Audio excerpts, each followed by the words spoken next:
നമ്മുടെ complete life ഇപ്പം തകിടം മറിഞ്ഞിരിക്കുകയാണെന്ന് വിചാരിച്ചോ?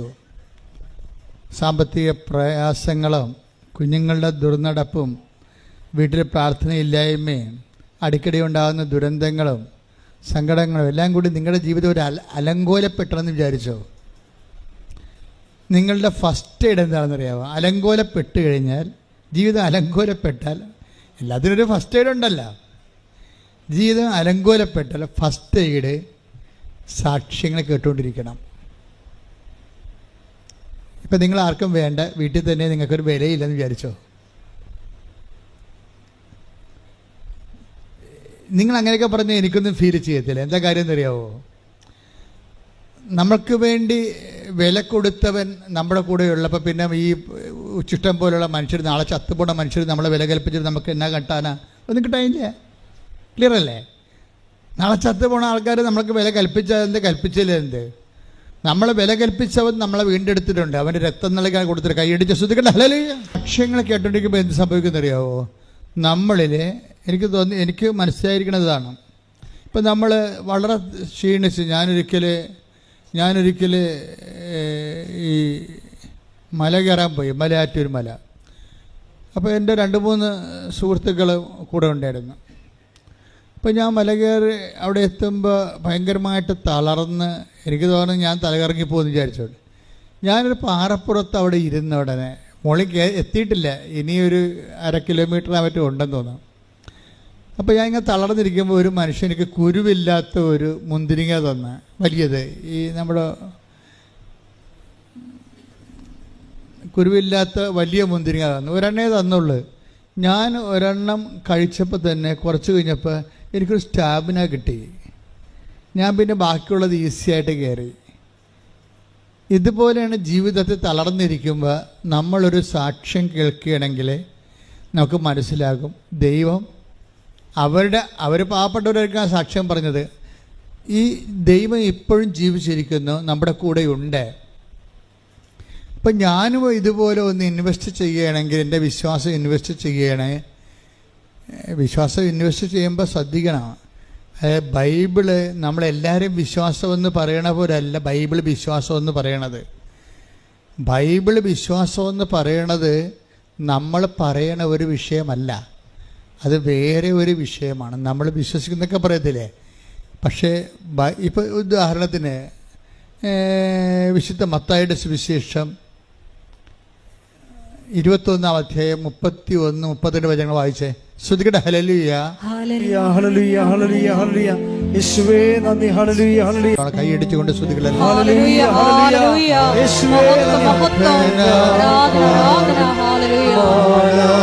രോഗസൗഖ്യ സന്ദേശത്തിനും നിന്റെ സാന്നിധ്യത്തിനും നന്ദി പറയുന്നു. നിങ്ങൾ മനസ്സിൽ സൂക്ഷിച്ച് വെച്ചോ, ഇന്ന് മാതാവിൻ്റെ അമലോത്ഭവ തിരുനാളാണ്. ഇന്ന് ഡിസംബർ 8-ാം തീയതിയാണ്. ഒരു 2-3 മാസത്തിന് ശേഷം 7 പേര് ഈ മെസ്സേജിൽ ക്യാൻസർ സുഖപ്പെട്ടതിന് ഈ ആൾക്കാരെ സാക്ഷ്യം പറഞ്ഞിരിക്കാം. മത്തായി 21:31-32 തിരുവചനങ്ങൾ. ഈ 2 പേരിൽ ആരാണ് പിതാവിന്റെ ഇഷ്ടം നിറവേറ്റിയത്? അവർ പറഞ്ഞു, രണ്ടാമൻ. യേശു പറഞ്ഞു, സത്യമായി ഞാൻ നിങ്ങളോട് പറയുന്നു, ചുങ്കക്കാരും വേശ്യകളുമായിരിക്കും നിങ്ങൾക്ക് മുമ്പേ സ്വർഗരാജ്യത്തിൽ പ്രവേശിക്കുക. എന്തെന്നാൽ യോഹന്നാൻ നീതിയുടെ മാർഗത്തിലൂടെ നിങ്ങളെ സമീപിച്ചു, നിങ്ങൾ അവനിൽ വിശ്വസിച്ചില്ല. എന്നാൽ ചുങ്കക്കാരും വേശ്യകളും അവനിൽ വിശ്വസിച്ചു. നിങ്ങൾ അത് കണ്ടിട്ടും അവനിൽ വിശ്വസിക്കത്തക്കവിധം അനുദപിച്ചില്ല. ഇതിൻ്റെ ഈ വചനത്തിൻ്റെ ഒരു പോക്ക് കണ്ടില്ലേ? എല്ലാ കാലങ്ങളും മാതാവിൻ്റെ 2 ദിവസങ്ങളിലാണ് വെളിപാടുണ്ടാകുന്നത്. അത് സ്വപ്നമായിട്ടുണ്ടാകും, ദർശനമായിട്ടുണ്ടാകും, അല്ലെങ്കിൽ ഒരു ഇൻസിഡൻ്റ് ഉണ്ടായിട്ട് ഇൻസിഡൻറ്റിൻ്റെ സുവിശേഷം എടുക്കുമ്പോൾ മെസ്സേജ് ഉണ്ടാകും. ഇങ്ങനെ ദൈവത്തിൻ്റെ അനുഭവങ്ങൾക്ക് ഈ കാലത്ത് ഒരു പഞ്ഞവുമില്ല. പഞ്ഞം നമ്മൾക്കുണ്ടാകുന്നതാണ്. നമ്മൾ ദൈവത്തിൻ്റെ കാര്യങ്ങൾ ശ്രദ്ധിക്കാത്തത് കൊണ്ടാണ് ദൈവത്തിൻ്റെ അടയാളങ്ങളോ അക്ഷരങ്ങളോ ഒന്നും നമുക്ക് മനസ്സിലാകാത്തതിൻ്റെ കാരണം. ദൈവികമായ വെളിപാടുകൾക്കൊന്നും ഒരു പഞ്ഞവുമില്ല. കാര്യം എനിക്ക് കഴിഞ്ഞ ആഴ്ച തന്നെ ഒരു സൂചന ഉണ്ടായിരുന്നു, മാതാവ് വെളുപ്പിനെ സംസാരിക്കുമെന്ന്. കുറേ വിഷയങ്ങൾ സംസാരിച്ചു. ഞാൻ നോട്ട് ബുക്ക് 3 പേജ് എഴുതിയിട്ടുണ്ട്. 3 പേജ് എഴുതിയിട്ടുണ്ട്. അതിൽ ഒരു വിഷയം അവസാനം ആ മെസ്സേജുകളെല്ലാം അവസാനിക്കേണ്ടത് ആ സമയത്ത് ഈ മെസ്സേജിനെ സ്ഥിരീകരിക്കാനുള്ള വചനം വിശ്വസ്ത പ്രമാണം ചൊല്ലി എടുത്തപ്പോഴാണ് എനിക്ക് ഈ വചനം കിട്ടിയത്. ഏതാണ്? മത്തായിയുടെ സുവിശേഷം 21-ാം അധ്യായം 31, 32 തിരുവചനങ്ങൾ. ഒന്ന് വായിച്ചേ. ശ്രുതികട ഹല്ലേലൂയ. സത്യമായി ഞാൻ നിങ്ങളോട് പറയുന്നു. സത്യമായി ഞാൻ നിങ്ങളോട് പറയുന്നു ചുങ്കക്കാരും വേശ്യകളുമായിരിക്കും നിങ്ങൾക്ക് മുമ്പേ സ്വർഗരാജ്യത്തിൽ പ്രവേശിക്കുക. എന്തെന്നാൽ യോഹന്നാൻ നീതിയുടെ മാർഗത്തിലൂടെ നിങ്ങളെ സമീപിച്ചു, നിങ്ങൾ അവനിൽ വിശ്വസിച്ചില്ല. എന്നാൽ ചുങ്കക്കാരും വേശ്യകളും അവനിൽ വിശ്വസിച്ചു. നിങ്ങൾ അത് കണ്ടിട്ടും അവനിൽ വിശ്വസിക്കത്തക്ക വിധം അനുദപിച്ചില്ല. ഇത് ഉടമ്പടിയുമായിട്ട് ഒത്തിരി കണക്റ്റഡ് ആയിട്ടുള്ള വാക്കാണെന്ന് തോന്നണം. കാര്യം അല്ലെങ്കിൽ ഇങ്ങനെ ഒരു വചനം വെളിപ്പെടുത്തേണ്ട കാര്യമില്ല. യോഹന്നാൻ, ഈശോ പറഞ്ഞ യോഹന്നാൻ നീതിയുടെ മാർഗത്തിലൂടെ നിങ്ങളെ സമീപിച്ചു. സുവിശേഷത്തിന് പല മാർഗമുണ്ട്. ഭക്തിയുടെ മാർഗമുണ്ട്, അതാണ് പ്രാർത്ഥനയും കാര്യങ്ങളൊക്കെ. നീതിയുടെ മാർഗമുണ്ട്, അതാണ് ഉടമ്പടി മാർഗം. അവൻ പറയണ പോലെ ചെയ്യുന്ന, നമ്മൾ പ്രവർത്തിക്കുന്ന മാർഗം, പ്രവർത്തനത്തിൻ്റെ മാർഗമാണ്. അതിന് ബൈബിൾ വിളിക്കുന്ന പേര് നീതിയുടെ മാർഗം എന്നാണ്. എന്താ കാര്യം? പട്ടാളക്കാർ വന്ന് യോഹന്നാൻ്റെ പ്രസംഗം കേട്ടപ്പോൾ പട്ടാളക്കാർ വന്ന് ചോദിച്ച്, ഞങ്ങൾ എന്താണ് പശ്ചാത്താപിക്കുന്നത്? ഞങ്ങൾക്ക് പശ്ചാത്താപമുണ്ട്, പക്ഷേ പശ്ചാത്താപത്തിൻ്റെ ഭാഗമായിട്ട് വാട്ട് വി ഷുഡ് ഡു, ഞങ്ങൾ എന്ത് ചെയ്യണം? അപ്പോൾ എന്താ പറഞ്ഞത്? നിങ്ങൾ ശമ്പളം കൊണ്ട് തൃപ്തിപ്പെടണം. അതാണ് നീതിയുടെ മാർഗം. ആരെയും ഭീഷണിപ്പെടുത്തി കോഴ വാങ്ങിക്കരുത്. കണ്ടാ, ഇതാണ് നീതിയുടെ മാർഗം എന്നാണ്. അതാണ് ഈശോ പറയണത്. യോഹന്നാൻ്റെ പ്രഭാഷണം അതുപോലെ അക്സെപ്റ്റ് ചെയ്തിരിക്കണം കർത്താവ്. അപ്പോൾ ഓരോരുത്തരും യോഹന്നാൻ്റെ അടുത്ത് വന്നിട്ട് ആ ഭാഗങ്ങളൊന്നും എടുത്തേ. ശ്രുതികട്ടെ. ഹല്ലേലൂയ. ലൂക്കാ 3:14. പടയാളികളും അവനോട് ചോദിച്ചു, ഞങ്ങൾ എന്ത് ചെയ്യണം? അവൻ അവരോട് പറഞ്ഞു, നിങ്ങൾ ആരെയും ഭീഷണിപ്പെടുത്തരുത്, വ്യാജമായ കുറ്റാരോപണവും അരുത്, വേതനം കൊണ്ട് തൃപ്തിപ്പെടണം. ഇതാണ് നീതിയുടെ മാർഗം. എല്ലാ പ്രൊഫഷനും ഒരു മാർഗമുണ്ട്. ഇപ്പം നിങ്ങൾ അധ്യാപകരാണെന്ന് വിചാരിക്കുക, അല്ലെങ്കിൽ നേഴ്സാണെന്ന് വിചാരിക്കുക. നിങ്ങളുടെ പ്രൊഫഷൻ അതാണ്. ആ പ്രൊഫഷന് അതിൻ്റെ ഒരു എത്തിക്സ് ഉണ്ട്. ആ എത്തിക്സ് വിട്ട് നിങ്ങളെ അധപ്പതിക്കരുതെന്നാണ് ഈ പറയണത്. അതാണ് നീതിയുടെ മാർഗം എന്ന് പറയണത്. ഇപ്പം നിങ്ങളൊരു മെഡിക്കൽ പ്രാക്ടീഷണറാണ്, ഡോക്ടറാണ്. അപ്പോൾ നിങ്ങളൊരു ഈ അഫയേഴ്സിൽ പെട്ടവർക്ക് അബോർഷൻ ചെയ്ത് കൊടുക്കുകയാണെങ്കിൽ ചിലപ്പോൾ അവർ 2-3 ലക്ഷം രൂപ തരും രക്ഷപ്പെടാൻ വേണ്ടി. ആരെങ്കിലും ചെയ്യട്ടെ, നിങ്ങളെന്തിനാണ് ആ രക്തത്തിൽ പങ്കെടുക്കണത്? മനസ്സിലായില്ലേ? അതാണ് നീതിയുടെ മാർഗം. ഇപ്പം നിങ്ങൾ ഡോക്ടറാണ്. ചില ഡോക്ടർമാർ ഇങ്ങനെ അബോർഷൻ ക്ലിനിക്ക് തന്നെ ഉണ്ടാക്കി വെച്ചിട്ടുണ്ട്, അമേരിക്കയിലൊക്കെ ഉള്ളതുപോലെ. രഹസ്യമാണ്, പുറത്ത് എഴുതി വെച്ചിട്ടില്ല, പക്ഷേ രഹസ്യമാണ്. ആര് വന്നാലും ഇപ്പം ഈ ലവ് അഫയേഴ്സിനും കമിതാക്കൾക്ക് അറിയാം എവിടെയാണ് അബോർഷൻ നടത്തണമെന്ന്. അപ്പോൾ അവർ ആ സ്ഥലത്തേക്ക് പോകും. അവർക്ക് വേറെ ഒരു ചികിത്സയും വേണ്ട, ഈ കുഞ്ഞുങ്ങളെ കൊന്നു കൊടുത്താൽ മതി. അതിനേക്കാൾ നല്ല അവർ ഇറച്ചിക്കള നടത്തണമാണ്. അതാണ് വിഷയം. കുറച്ച് കഴിയുമ്പോൾ ഈ പ്രൊഫഷണൽ ജസ്റ്റിസ് ഉണ്ട്. ഈ പ്രൊഫഷണൽ ജസ്റ്റിസ്, അതാണ് യോഹന്നാൻ നിങ്ങളെ നീതിയുടെ മാർഗത്തിലൂടെ അദ്ദേഹം സുവിശേഷം കൈമാറിയപ്പോഴേ അത് സത്യസന്ധമായിട്ടാണ് കൈമാറിയിരിക്കുന്നത്, അല്ലാതെ സുഖിപ്പിച്ചല്ല. ആൾക്കാരെ സുഖിപ്പിച്ച് ദൈവത്തിൻ്റെ അടുത്ത് അനുദപിച്ചു കഴിഞ്ഞാൽ നിങ്ങൾക്ക് ദൈവം ഇങ്ങനെ ആനക്കൂന തരുമെന്നല്ല പറഞ്ഞത്. സത്യസന്ധമായ സുവിശേഷം നീതിയുടെ മാർഗമാണ്. ഉടമ്പടി അന്വേഷിക്കുന്നത് ഈ നീതിയുടെ മാർഗമാണ്. ഇപ്പം കഴിഞ്ഞ ദിവസങ്ങളിൽ സിമി എന്നും പറഞ്ഞൊരു സീനിയർ നേഴ്സ്, ഇംഗ്ലണ്ടിൽ 20 കൊല്ലമായിട്ട് പ്രവർത്തിക്കുന്ന സീനിയർ നേഴ്സിൻ്റെ സാക്ഷ്യം ഇന്ന് അപ്പീലുണ്ട്. പെട്ടെന്നാണ് റീച്ച് ചെയ്യുന്നുണ്ടത്. 11,000 പറ്റിയായെന്ന് തോന്നണം. പെട്ടെന്ന്. കാര്യം സത്യസന്ധമായ വെടിച്ചിൽ സാക്ഷ്യമാണ്. എന്താ സിമി പറയണത്? എന്താണ് സിമി ഒരിക്കൽ ഇവിടെ വന്ന് എങ്ങനെ വന്നതാണ്?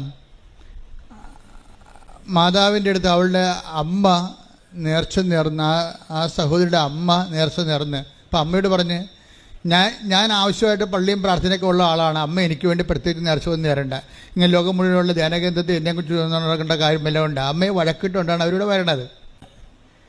അപ്പോഴേ ആ അമ്മ എന്തോ കാര്യം ഉടമ്പടിയെക്കുറിച്ച് അറിയത്തില്ല, അവർക്ക് എന്തോ എഴുതി കൊടുക്കുന്ന പരിപാടിയാണ്, അതുകൊണ്ട് പെട്ടിയിടുന്ന പരിപാടിയാണെന്നാണ് അമ്മ ധരിച്ചത്. അപ്പോൾ അമ്മ എന്തോ എഴുതി കൊടുത്ത് ഇവിടുത്തെ സിസ്റ്ററിന് കൊടുത്ത്. അപ്പോൾ അന്നുണ്ടായിരുന്ന സിസ്റ്റർ പറഞ്ഞ്, ചേച്ചി ഇത് ഇപ്പോഴല്ല ചെയ്യണത്, കുറച്ച് ടൈം എടുക്കും, ഇപ്പം ഇങ്ങനെ എഴുതിയിട്ട് സ്വീകരിക്കത്തില്ലെന്ന് പറഞ്ഞു. അപ്പോൾ ഈ സിമി അവിടെ നിന്ന് വെച്ചാൽ പറഞ്ഞു, ഇതെന്താ മാതാവ് ഇപ്പം സ്വീകരിക്കത്തില്ലേ, മാതാവ് എന്താ അവധിക്ക് പോയിരിക്കണമെന്ന് ചോദിച്ചു. തോന്നിവാസം ചോദിച്ചതാണ്. ചില ആൾക്കാർക്ക് അങ്ങനെ തോന്നും പെട്ടെന്ന്, അവരുടെ ഒരു മെൻ്റൽ സ്റ്റേച്ചർ അനുസരിച്ചുണ്ട്. പക്ഷേ പിന്നെ ഇംഗ്ലണ്ടിൽ ചെന്നിട്ട് പിന്നെ ഇവർക്ക് 1 by 1 ആയിട്ട് പ്രോബ്ലമായി. പ്രോബ്ലം വെച്ച് കഴിഞ്ഞാൽ അതിപ്പം നിങ്ങൾക്കറിയാം, ഇപ്പോൾ ലോകത്തിലുള്ള ഒത്തിരിയേറെ മനുഷ്യർ കാര്യങ്ങളറിയാതെ കൃപാസനം മാതാവിനെയും കൃപാസനം മാതാവ് എന്ന് പറയണത്, കൃപാസന പത്രം എന്ന് പറയണത് മാതാവിൻ്റെ പ്രത്യക്ഷീകരണ സന്ദേശം ലോകത്തിലെത്തിക്കാനുള്ള ദൈവത്തിൻ്റെ കൈകളാണത്. ഞങ്ങൾക്ക് അതിനെക്കുറിച്ച് നല്ല ബോധമുണ്ട്. സഭയുടെ അകത്തു നിന്നൊക്കെ ഞങ്ങൾക്ക് നല്ല സമ്മർദ്ദമായിരുന്നു ഈ പത്രത്തിൻ്റെ വിഷയം വന്നപ്പോഴേ. ഇവിടെയുള്ള എക്സിക്യൂട്ടീവ്സ് പറഞ്ഞു വെച്ചാൽ ഒരു പത്രം കൊടുക്കാച്ചാന്ന് പറയും. ഒരു പത്രമില്ല കൊടുക്കാൻ പറ്റത്തുള്ള ആൾക്കാർക്ക് എങ്ങനെയാ അച്ഛൻ 9 പത്രം കൊടുക്കണമെന്ന് ചോദിക്കും. അപ്പം ഞാൻ പറഞ്ഞു, അല്ല, എന്നോട് പറഞ്ഞത് ഞാൻ ചെയ്യത്തുള്ളൂ, നിങ്ങളോട് പറഞ്ഞിട്ടല്ല. കൃപാസനത്തെക്കുറിച്ച് പറഞ്ഞോ? നിങ്ങളോട് കൃപാസനത്തെക്കുറിച്ച് ദൈവം പറഞ്ഞോ? ഇല്ല. 87-9 എന്നോട് ആ കൃപാസനത്തെക്കുറിച്ച് പറഞ്ഞത്. ഞാൻ ആ കൃപാസനം ഉടനെ സ്ഥാപിച്ചിട്ട് നിങ്ങളെ വിളിച്ചെന്ന് മാത്രമേ ഉള്ളൂ, വേറെ ഒരു കുഴപ്പം ഞാൻ ചെയ്തിട്ടില്ല. എനിക്ക് കണ്ണി കണ്ടവരെ ഇഷ്ടപ്പെട്ടവരെ വിളിച്ചു കൃപാസനത്തിലേക്ക് ചേർത്തു എന്നേ ഉള്ളൂ, അല്ലാതെ ഒരു സംഘടന നമുക്ക് ഉണ്ടാക്കണമെന്ന് പറഞ്ഞ് എല്ലാവരെയും വിളിച്ചതല്ല. അപ്പോഴങ്ങനെ വിളിച്ച് ചേർത്ത് കഴിഞ്ഞപ്പോൾ പിന്നീട് എല്ലാ കാര്യങ്ങളും മാതാവിൻ്റെ പ്രത്യക്ഷീകരണവും അതിനുശേഷം ഉണ്ടാകുന്ന ഉടമ്പടിയും ഒക്കെ ദൈവിക വെളിപാടാണ്.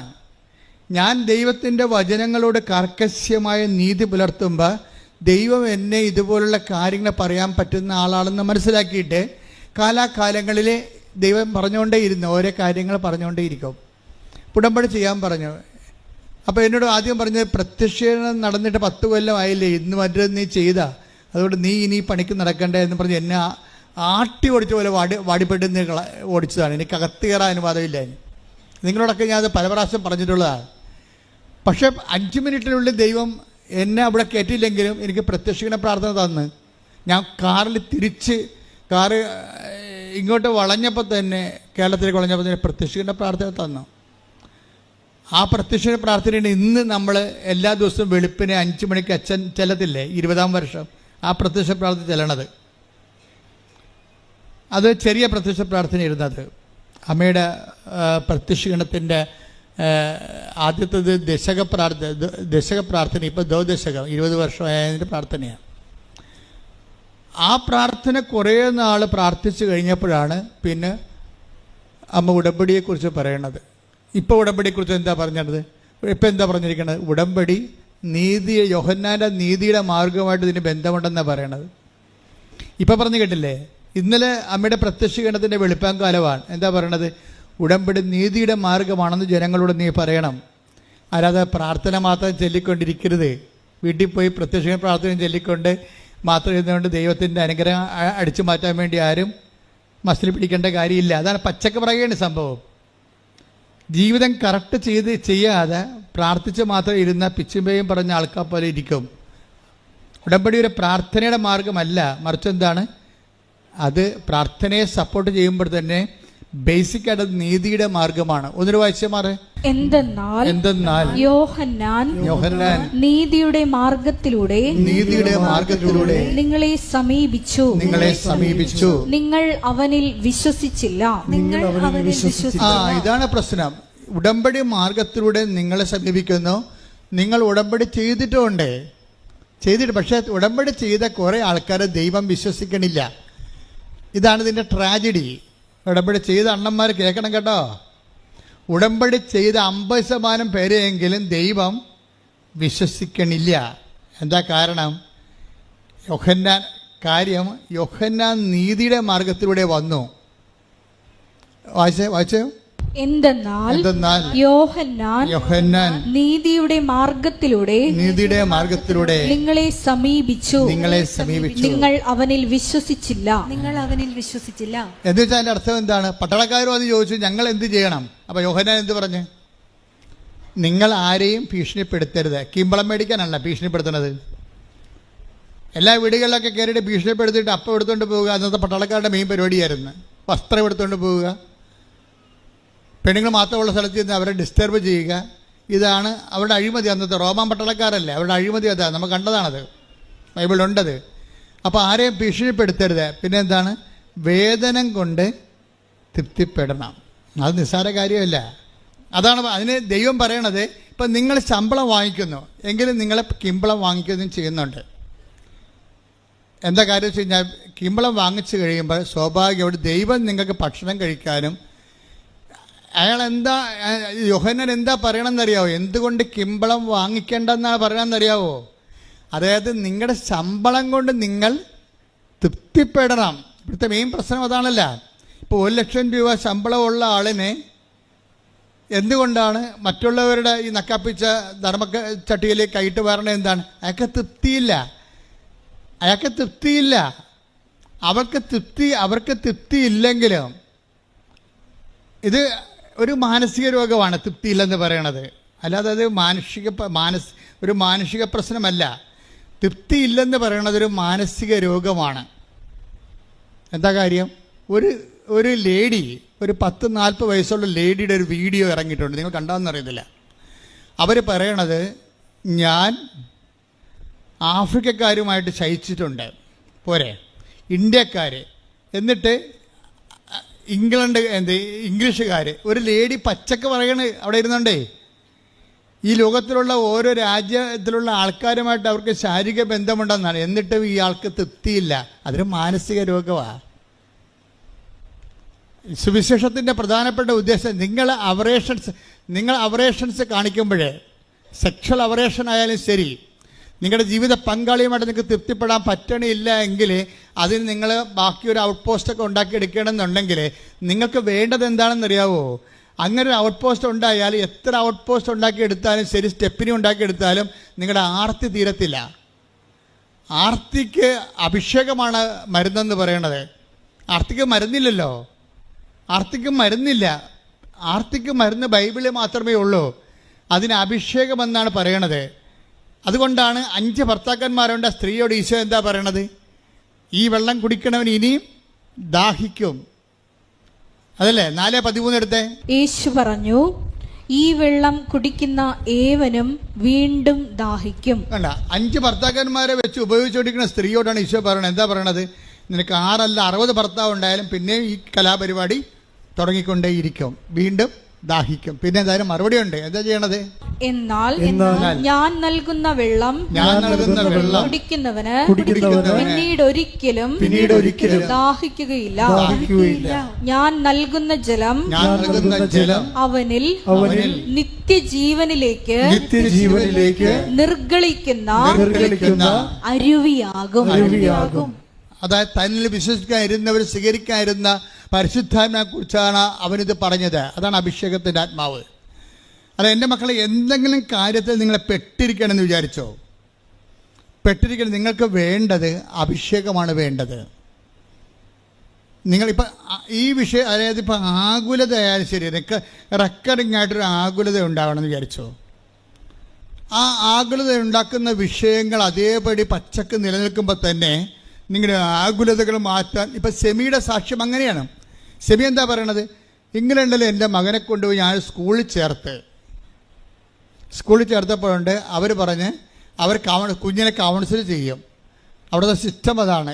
നമുക്ക് കണ്ട സ്കൂളിൽ കൊണ്ട് കാശ് കൊടുത്തിട്ട് ചേർക്കാൻ പറ്റത്തില്ല. കൊച്ചിനെ ആദ്യം ഒരു കൗൺസിലിംഗ് ബോർഡിന് ഹാജരാക്കണം. കുഞ്ഞിൻ്റെ IQ അവർ പരിശോധിക്കും. എന്നിട്ട് അവന് പഠിക്കാനുള്ള സ്കൂൾ അവർ നിശ്ചയിക്കും. കാര്യം മനസ്സില്ലേ? സിസ്റ്റത്തിൻ്റെ പോക്കതാണ്, നമ്മുടെ സിസ്റ്റം അല്ലാതെ. കുഞ്ഞിൻ്റെ IQ എന്താണെന്ന് നോക്കിയിട്ട് അതിനൊരു കോമൺ ബോർഡിനെ കൊണ്ടേ കൊടുക്കും.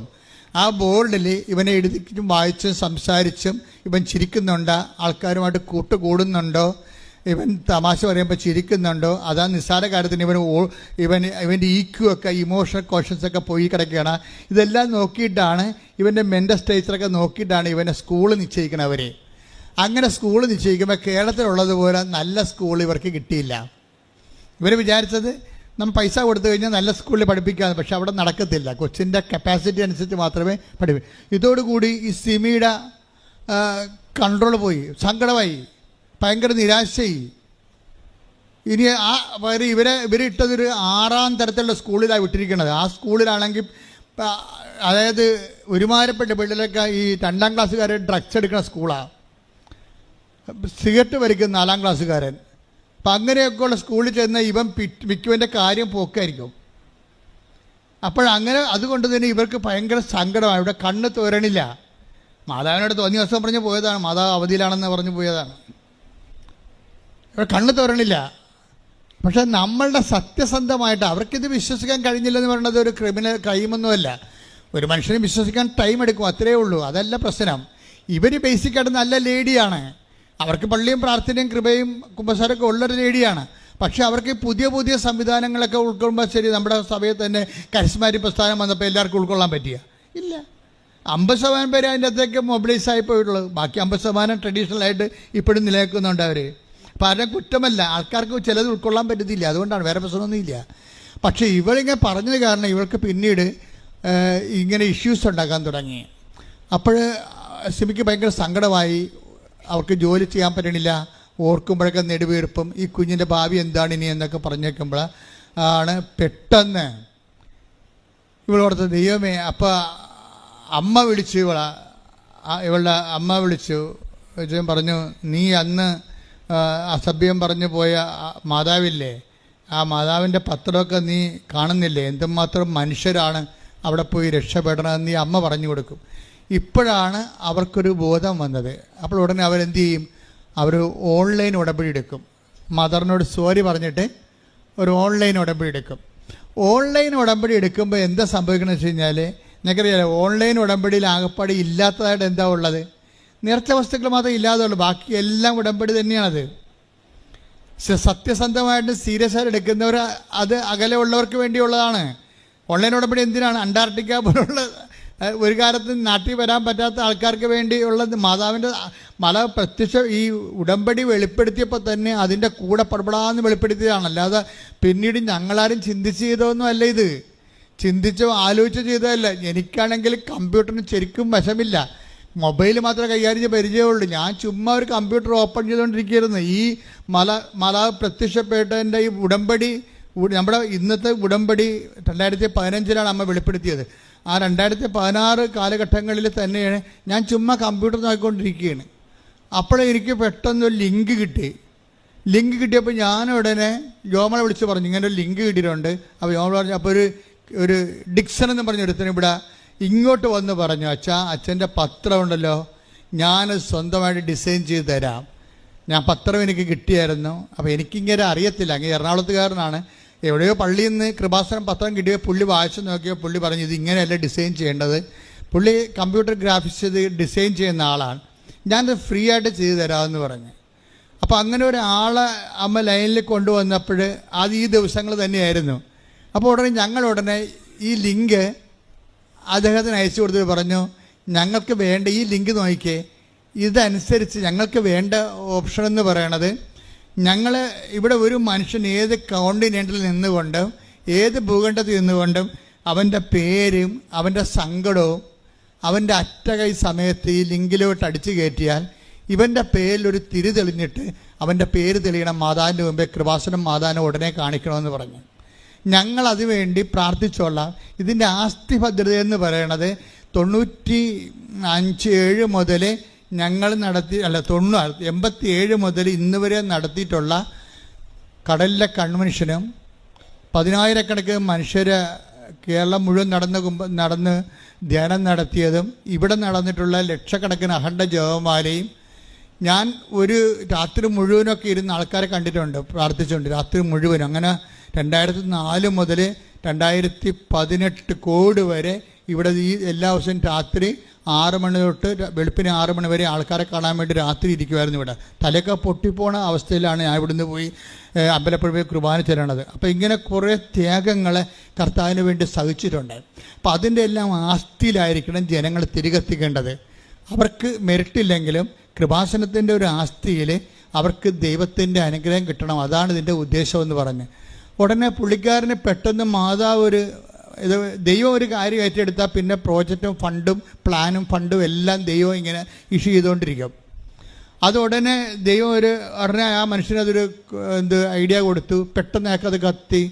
അങ്ങനെയാണ് ലൈറ്റ് ആൻഡ് പെർ റിക്വസ്റ്റ് എന്ന് പറഞ്ഞ് ഇന്നും ആൾക്കാർ പ്രശ്നം വന്ന ഉടനെ ലൈറ്റ് ആൻഡ് പെർ റിക്വസ്റ്റാണ് ചെയ്യുന്ന ആൾക്കാർ. അത് അകലെയുള്ള ആൾക്കാരാണ്. കൃപാസനത്തിൽ വന്ന് എത്തുന്നത് വരെയുള്ള സമയങ്ങളിൽ കൃപാസന അനുഗ്രഹത്തിൽ നിന്നുള്ള നിക്ഷേപത്തിൽ നിന്ന് അവർക്ക് ദൈവം അനുഗ്രഹം കൊടുക്കൊണ്ടിരിക്കുകയാണ്. അപ്പോൾ ഇതുപോലെ ഇവർ കോവിഡ് കാലത്ത് അമ്മ തന്നാണ് ഓൺലൈൻ ഉടമ്പടി. കോവിഡിനെ ഇങ്ങോട്ട് അടക്കാൻ പറ്റാത്തത് നമ്മൾ ഇതെല്ലാം അടച്ചിട്ടൊക്കെ ആയിരുന്നു 1 കൊല്ലം 1.5 കൊല്ലമാവട്ടെ. അപ്പോഴാണ് അമ്മ ഓൺലൈൻ ഉടമ്പടി തന്നത്. ഓൺലൈൻ ഉടമ്പടി തന്നപ്പോൾ ആ ഓൺലൈൻ ഉടമ്പടിയെക്കുറിച്ച് ഞാൻ ആദ്യമായിട്ട് ഒരു ഡെമോ ചെയ്തപ്പോൾ തന്നെ ആൾക്കാർ പറഞ്ഞു, അച്ഛാ ഇത് നമ്മുടെ യഥാർത്ഥ ഒറിജിനൽ ഉടമ്പടി പോലെ ഫലിക്കുമോ ഇത്? അപ്പോൾ ഞാനൊന്നും അതിനെക്കുറിച്ച് മറുപടി പറഞ്ഞില്ല. കാര്യം നമ്മളെന്ത് കൃത്രിമമായിട്ട് രൂപം ഉണ്ടാക്കിയെടുത്തതാണെന്നാണ് വിചാരിച്ചത്. അവർ ഓൺലൈൻ തീർത്ഥാടന ഉടമ്പടിയാകുമ്പോൾ ഉപവസിക്കണം, പ്രാർത്ഥിക്കണം, രോഗികളെ പോയി കാണണം, അങ്ങനെ എന്തുമാത്രം ദാനധർമ്മങ്ങളൊക്കെ ചെയ്യണം, കുറേ ചെയ്യാനുള്ള വർക്ക് എക്സർസൈസുകളില്ലേ, അതൊന്നും ഇതിനകത്തില്ലല്ലോ. ഞാൻ എല്ലാം ഇതിനകത്തുണ്ട്. ആൾക്കാർ ചെയ്താൽ മതി. കാര്യം നമ്മളെ എന്ത് ചെയ്യണം എന്നല്ല പ്രശ്നം, ആര് ചെയ്യുന്നു എന്നുള്ളതാണ് പ്രശ്നം. ഇപ്പോൾ ഉടമ്പടി എടുത്തിട്ട് നിങ്ങളാണ് ഇതിൻ്റെ അകത്ത് ഉടമ്പടിയിൽ വൈറ്റോ ബ്ലാക്കോ ആകണത് നിങ്ങളുടെ നിലപാടിൻ്റെ ഭാഗമായിട്ടാണ്. നിങ്ങൾക്ക് വേണമെങ്കിൽ ഉടമ്പടി ബ്ലാക്ക് ആക്കാൻ പറ്റും. എന്താ കാര്യം? അതുകൊണ്ടാണ് ഞങ്ങളെ ഈ 65 വയസ്സുകാരെ കൊണ്ട് ഉടമ്പടി ചെയ്യിക്കാത്തത്. കാര്യം അവർ പ്രാർത്ഥിക്കാൻ മാത്രമേ ചെയ്യത്തുള്ളവരെ. അവർ പ്രാർത്ഥിക്കുക, അവർ പത്രങ്ങളെ കൊണ്ട് കൊടുക്കുകയോ അതൊക്കെ വിശദീകരിക്കുക. ഒന്നാമത് അവർക്ക് പത്രം വായിക്കാൻ കണ്ണു കാണാൻ പറ്റില്ല. പലർക്കും സ്വന്തമായിട്ട് പത്രം വായിക്കാൻ കണ്ണു കാണാൻ പാടില്ലാത്ത ആൾക്കാരെങ്ങനെ പത്രം വായിക്കണത്? അവർ വായിക്കത്തില്ല, മനസ്സിലാക്കത്തില്ല. ശരിക്കും പറഞ്ഞാൽ ഉടമ്പടിയൊക്കെ എടുക്കണമെങ്കിൽ തന്നെ ഇവിടെ കണ്ണ് ടെസ്റ്റ് ചെയ്യാൻ വേണ്ടി ഒരു കണ്ണ് ഡോക്ടറിനെ വെക്കേണ്ടതാണ് ഇവിടെ. കാര്യം അത് ശരിയായാൽ മാത്രമേ ബാക്കിയെല്ലാം ശരിയാകത്തുള്ളൂ. കാര്യം ഇവരെത്ര പേര് ഈ പത്രം വായിക്കുന്നുണ്ട്? ഈ 18 പത്രം മേടിച്ചുകൊണ്ട് പോകുന്ന ആൾക്കാർ എത്ര പേര് ആ പത്രം വായിക്കുന്നുണ്ട്? മറ്റുള്ളവൻ്റെ മേൽ വായിക്കുത്തി കയറണം എന്നല്ല, നിങ്ങളിത് വായിക്കുന്നുണ്ടോ? നിങ്ങൾ വായിച്ചിട്ട് അതിൻ്റെ പ്രധാന കുറിപ്പ് നിങ്ങൾ വായിക്കുന്നുണ്ടോ? നിങ്ങളിതൊന്നും വായിക്കാതെ ഈ കിട്ടിയ സംഭവം ഒരു കടമ നിർവഹിക്കണ പോലെ മറ്റുള്ളവന് മോന്തക്കെട്ട് എറിഞ്ഞും പോയി കഴിഞ്ഞാൽ ഇത് ബ്ലാക്ക് ഉടമ്പടി എന്ന് പറയും. Black covenant. അതാരാണ്? നിങ്ങൾ ബ്ലാക്ക് ആയത് കൊണ്ടാണ് കവനൻറ്റ് ബ്ലാക്ക് ആകണത്. വൈറ്റായിട്ടുള്ള ആൾക്കാരുണ്ട് എന്ന് വെച്ചാൽ അവരെടുക്കുമ്പോൾ അവരത് തന്നെ എല്ലാം മൊത്തം ഇരുന്ന് വായിക്കും. വായിച്ചതിന് ശേഷം ദൈവസ്നേഹം നിറയും. എന്നിട്ട് അവർ ദൈവത്തെക്കുറിച്ച് ആൾക്കാരോട് പറയും. അതാണ് വൈറ്റ് ഉടമ്പടി എന്ന് പറയണത്. അതിലേക്ക് വരണം.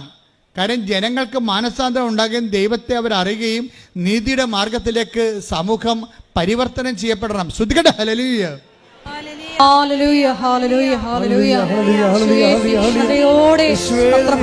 പ്രവർത്തനം ചെയ്യുവാൻ ഞങ്ങളെ തിരഞ്ഞെടുത്ത് അഭിഷേകം ചെയ്യണമേ. അപ്പോൾ ഇത് ഓൺലൈൻ ഉടമ്പടി എടുത്തതിന് ശേഷം സിമി നേഴ്സിൻ്റെ ഒരു നേച്ചർ എന്ന് പറയണത് അവർ ബേസിക്കായിട്ട് സീരിയസ് ആണ്. അതിന് ചിരിക്കത്തൊന്നുമില്ല. അവർ സീരിയസ് ആണ് വിഷയം. ചില ആൾക്കാരുണ്ടല്ലോ ഈ എപ്പോഴും നേച്ചർ സീരിയസ് ആയിരിക്കും. അത് ഒത്തിരി സംസാരിക്കത്തില്ല. പിന്നെ എപ്പോഴും ഇങ്ങനെ സൗമ്യമായി സംസാരിക്കത്തില്ല. അപ്പം അങ്ങനെ ഒരു ലീഡർഷിപ്പിന് പറ്റുന്ന ആളാണ്.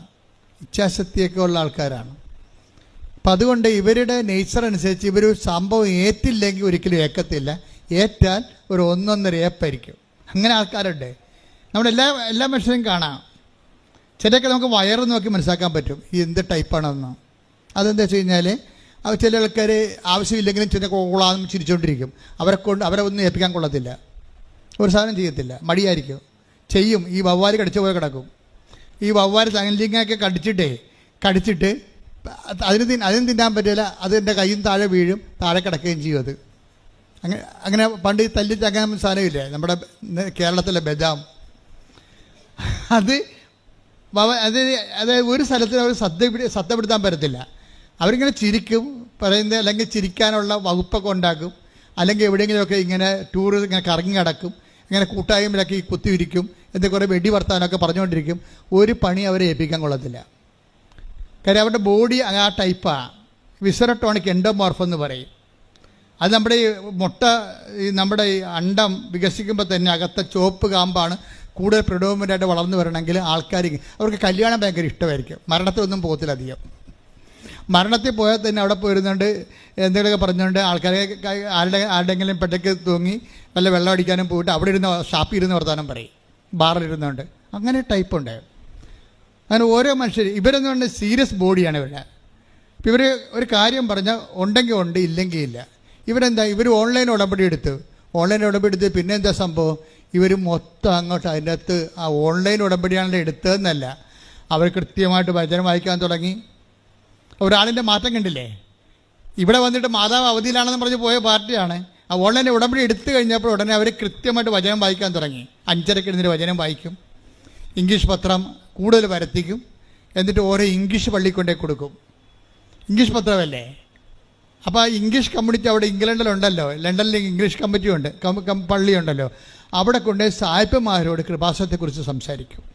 കണ്ട, അവർ പത്രം കൊടുക്കുക മാത്രമല്ല ചെയ്യണത്, പിന്നെ എന്താണ്, മറ്റൊരു സമൂഹത്തോട് കർത്താവിൻ്റെ മാതാവിൻ്റെ പ്രത്യക്ഷീകരണത്തെക്കുറിച്ച് സംസാരിക്കുകയും. അപ്പോൾ സീരിയസാണ്, വൈറ്റ് ഉടമ്പടിയാണത്, സീരിയസ് ആയ വിഷയം. സീരിയസ് ആയപ്പോൾ സിമി പറയുന്നൊരു സംഭവമുണ്ട്, മകൻ്റെ കാര്യം ഞാൻ മറന്നുപോയെന്ന്. അതിന് അഭിഷേകം എന്ന് പറയണത്. തന്നെയല്ല, മകനെക്കുറിച്ച് ആ സ്കൂളിൽ ചേർത്തപ്പോഴേ എന്നെ അവിടുന്ന് എല്ലാവരും വിളിക്കാൻ തുടങ്ങി. എന്താണ്, അവിടുത്തെ ഹെഡ് മിസ്സസ് വരെ എന്നെ വിളിച്ചു. എന്താണ്, മകൻ്റെ നല്ല നല്ല കാര്യങ്ങൾ പറയാൻ വിളിച്ചെന്ന്, അവൻ്റെ സ്വഭാവവും. അപ്പം ദൈവം ആ ഉടമ്പടി എടുത്തെന്നർത്ഥം. എന്താ കാര്യം, ദൈവത്തിൻ്റെ ഉടമ്പടി സിമി എടുത്തു. സിമി സീരിയസ് ആയി. ഇത് പണ്ട് ഉടമ്പടിയുടെ കാലം തുടങ്ങിയപ്പോൾ ദൈവം എന്നോട് പറയുന്നൊരു വാക്ക് ഉണ്ടായിരുന്നു. അത് ഒത്തിരിപ്പോഴും ഞാൻ പറഞ്ഞിട്ടുണ്ട്, if you are serious God will be sincere, if you are sincere God will be serious. അതാണ് ഉടമ്പടിയുടെ ഒരു ഇക്വേഷൻ, സമവാക്യം എന്ന് പറഞ്ഞ ഇതാണ്. നമ്മൾ സീരിയസ് ആണെങ്കിൽ ദൈവവും സിൻസിയറായിരിക്കും ഈ വിഷയത്തിൻ്റെ മേലെ. നേരെ മറിച്ചും.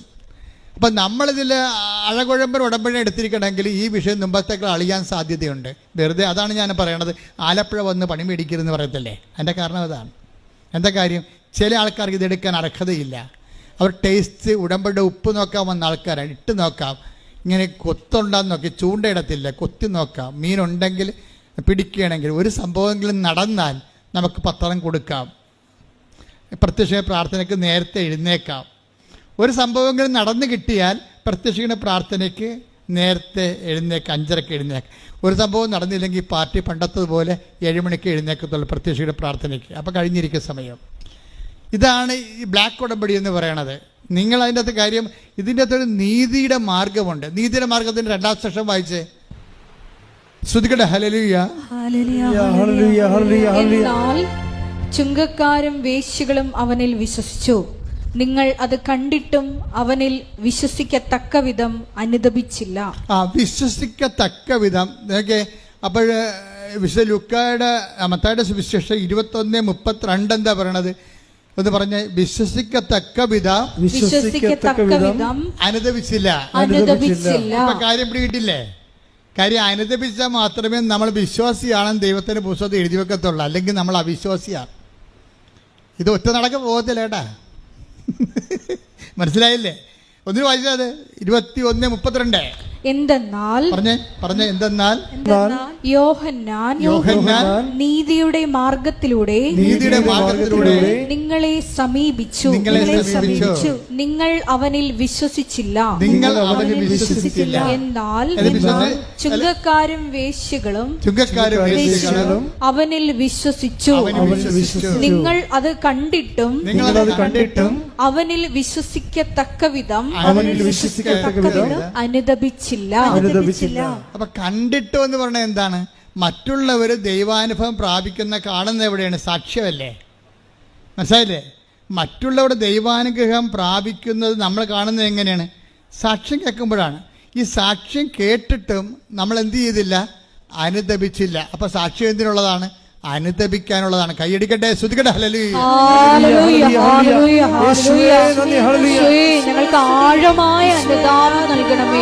വിശുദ്ധ പരമ ദിവ്യകാരുണ്യത്തിന് എന്നേരവും ആരാധനയും സ്തുതിയും പുകഴ്ചയും ഉണ്ടായിരിക്കട്ടെ. യോഹന്നാന്റെ സുവിശേഷം അല്ല, യോഹന്നാനിലെ നേരത്തെ വായിച്ച ഭാഗം വായിച്ച പട്ടാളക്കാരുടെ അതിന്റെ മുകളിലും താഴെയുള്ള വചനങ്ങൾ വായിച്ച് ശ്രുതികട ഹല്ലേലൂയ ഹല്ലേലൂയ ഹല്ലേലൂയ ഹല്ലേലൂയ ഹല്ലേലൂയ. യേശുവേ നന്ദി. ഹല്ലേലൂയ. ജനക്കൂട്ടം അവനോട് ചോദിച്ചു. പട്ടാളക്കാർ മാറ്റി. അടുത്ത ശ്രോതാക്കൾ ആരാണ്? ജനക്കൂട്ടമാണ്. ജനക്കൂട്ടം ഈ പ്രസംഗം കഴിഞ്ഞ് യോഹന്നാന്റെ പ്രസംഗം കഴിഞ്ഞപ്പോൾ നീതിയുടെ മാർഗത്തിന്റെ സുവിശേഷം കഴിഞ്ഞപ്പോൾ ഇത് എൻ്റെ ഒരു പോപ്പുലേഷൻ അവിടുത്തെ ഉണ്ടായിരുന്ന പബ്ലിക് മുഴുവനും യോഹന്നാനോട് ചോദിച്ചു. എന്താ ചോദിച്ചത്? ഞങ്ങൾ എന്താണ് ചെയ്യേണ്ടത്? ഞങ്ങൾ എന്താണ് ചെയ്യേണ്ടത്? ഇപ്പൊ സുവിശേഷം കേട്ട് കഴിഞ്ഞാൽ പിന്നെ എന്താ അടുത്ത ചോദ്യം എന്താണ്? ഞങ്ങൾ എന്ത് ചെയ്യണം, അല്ല എന്ത് ചെല്ലണമെന്നല്ല. മനസ്സിലായില്ലേ? ഇതാണ് വ്യത്യാസമുണ്ട് ഇതിനകത്ത്. നീതിയുടെ മാർഗം എന്ന് പറയുമ്പോൾ ഞങ്ങൾ എന്താണ് ചൊല്ലേണ്ടതെന്നല്ല ചോദിക്കണത്, പിന്നെ എന്താണ് ചെയ്യേണ്ടത്. അതാണ് അവൻ പറയണത് പോലെ ചെയ്യുക. ഉടമ്പടി. അപ്പം നിങ്ങൾ ദൈവവുമായിട്ട് ഉടമ്പടി ചെയ്യാനാണ് ഈ പറയണത്. ഞങ്ങൾ എന്താണ് ചെയ്യേണ്ടത്? അപ്പൊ എന്താ യോഹന്നാൻ പറഞ്ഞത്? അവൻ പറഞ്ഞു രണ്ടുടുപ്പുള്ളവൻ ഒന്ന് ഇല്ലാത്തവന് കൊടുക്കട്ടെ, ഭക്ഷണം ഉള്ളവനും അങ്ങനെ ചെയ്യട്ടെ. ഇപ്പൊ എന്താണ് സിമി ചെയ്യണത്? സിമിയുടെ ഭക്ഷണമുണ്ട്, പക്ഷെ ഇംഗ്ലണ്ടിന്റെ നിയമം അനുസരിച്ചുകൊണ്ട് ഭക്ഷണം ഇങ്ങനെ കൊടുക്കാൻ പറ്റത്തില്ല. ഇപ്പൊ തന്നെ നമ്മുടെ തേനില്ലേ, തേന് നേരത്തെ എടുത്തുകൊണ്ടിരുന്ന സ്ഥലത്ത് നിന്ന് അതെവിടുന്ന് ഖാദിയുടെ ഇവിടെ ജാർഖണ്ഡിൽ നിന്ന് എടുത്തുകൊണ്ടിരുന്നത്, അത് നമ്മൾ കട്ട് ചെയ്തിട്ട് കാഞ്ഞിരപ്പള്ളി രൂപതയെ വിളിച്ച് പറഞ്ഞു ഇതിൻ്റെ പ്രോസസ്സ് ചെയ്യണ മെഷീനുണ്ട്. അപ്പോൾ അവിടുത്തെ അച്ഛൻ പറഞ്ഞു അത് വലിയ പാടാണ്, 8 ലക്ഷം രൂപയാണ് ആ മെഷീന്. ഞാൻ വെച്ചാൽ ആ മെഷീനിൽ തേന് ചെയ്ത് തന്നില്ലെങ്കിൽ, തേന് പ്യൂരിഫൈ ചെയ്ത് തന്നില്ലെങ്കിൽ അമ്മമാരും കുഞ്ഞുങ്ങളുമാണ് ഇത് ഉപയോഗിക്കുന്നത്. അത് മെഡിക്കൽ പ്രോബ്ലംസ് സീരിയസ്നെസ് ഉണ്ടാകും. അപ്പം നിങ്ങളുടെ സൈൻ ഈ തേന് കഴിച്ച് ആർക്കെങ്കിലും എന്തെങ്കിലും ബുദ്ധിമുട്ടുണ്ടാകുകയാണെങ്കിൽ അവരെ ആരാ അന്വേഷിക്കണം എന്നുള്ളത് അതിൻ്റെ അകത്ത് ഫുഡ് നിയമം അനുസരിച്ച് കൊണ്ട് അതിൻ്റെ അകത്ത് എഴുതി വെക്കണം. ഫോൺ നമ്പർ എഴുതി വെക്കണം. അപ്പോൾ നിങ്ങൾ നോക്കിയാൽ മനസ്സിലാകും അത്രയും സീരിയസ് ആണ് വിഷയങ്ങളെല്ലാം. അപ്പോൾ അതുകൊണ്ട് ഇംഗ്ലണ്ടിൽ ഇങ്ങനെ ഭക്ഷണം കൊടുക്കാനേ പറ്റത്തില്ല.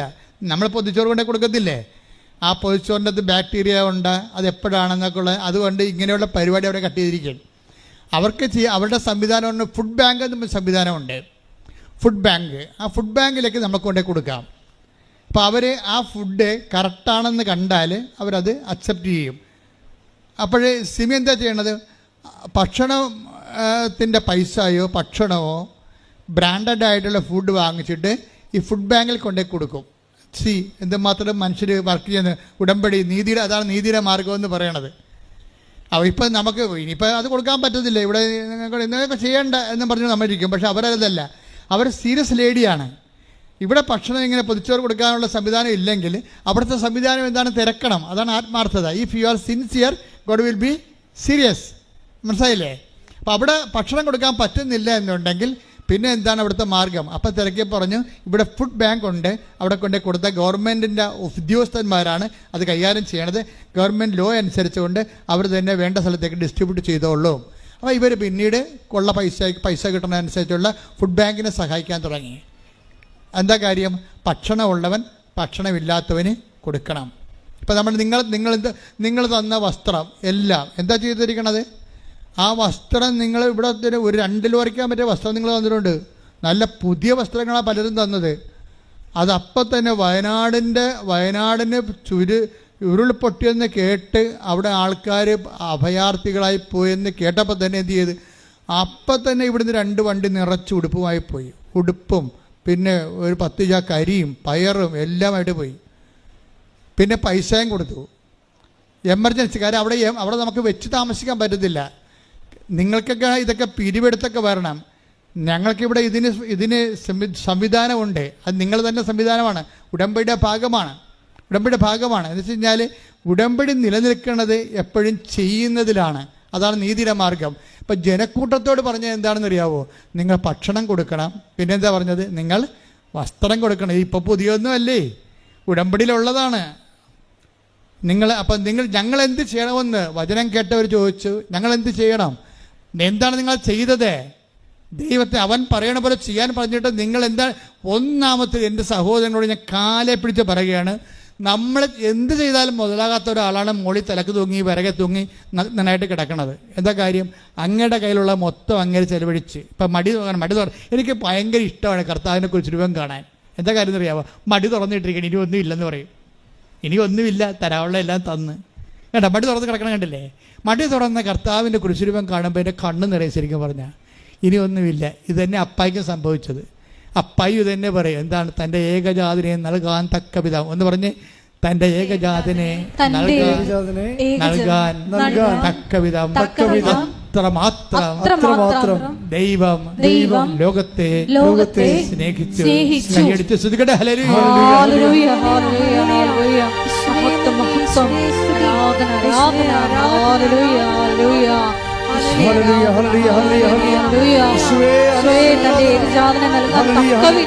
പാപികളായി ഞങ്ങളെ സ്നേഹിച്ച അവിടുത്തെ കാരുണ്യത്തിന് നന്ദി പറയുന്നു.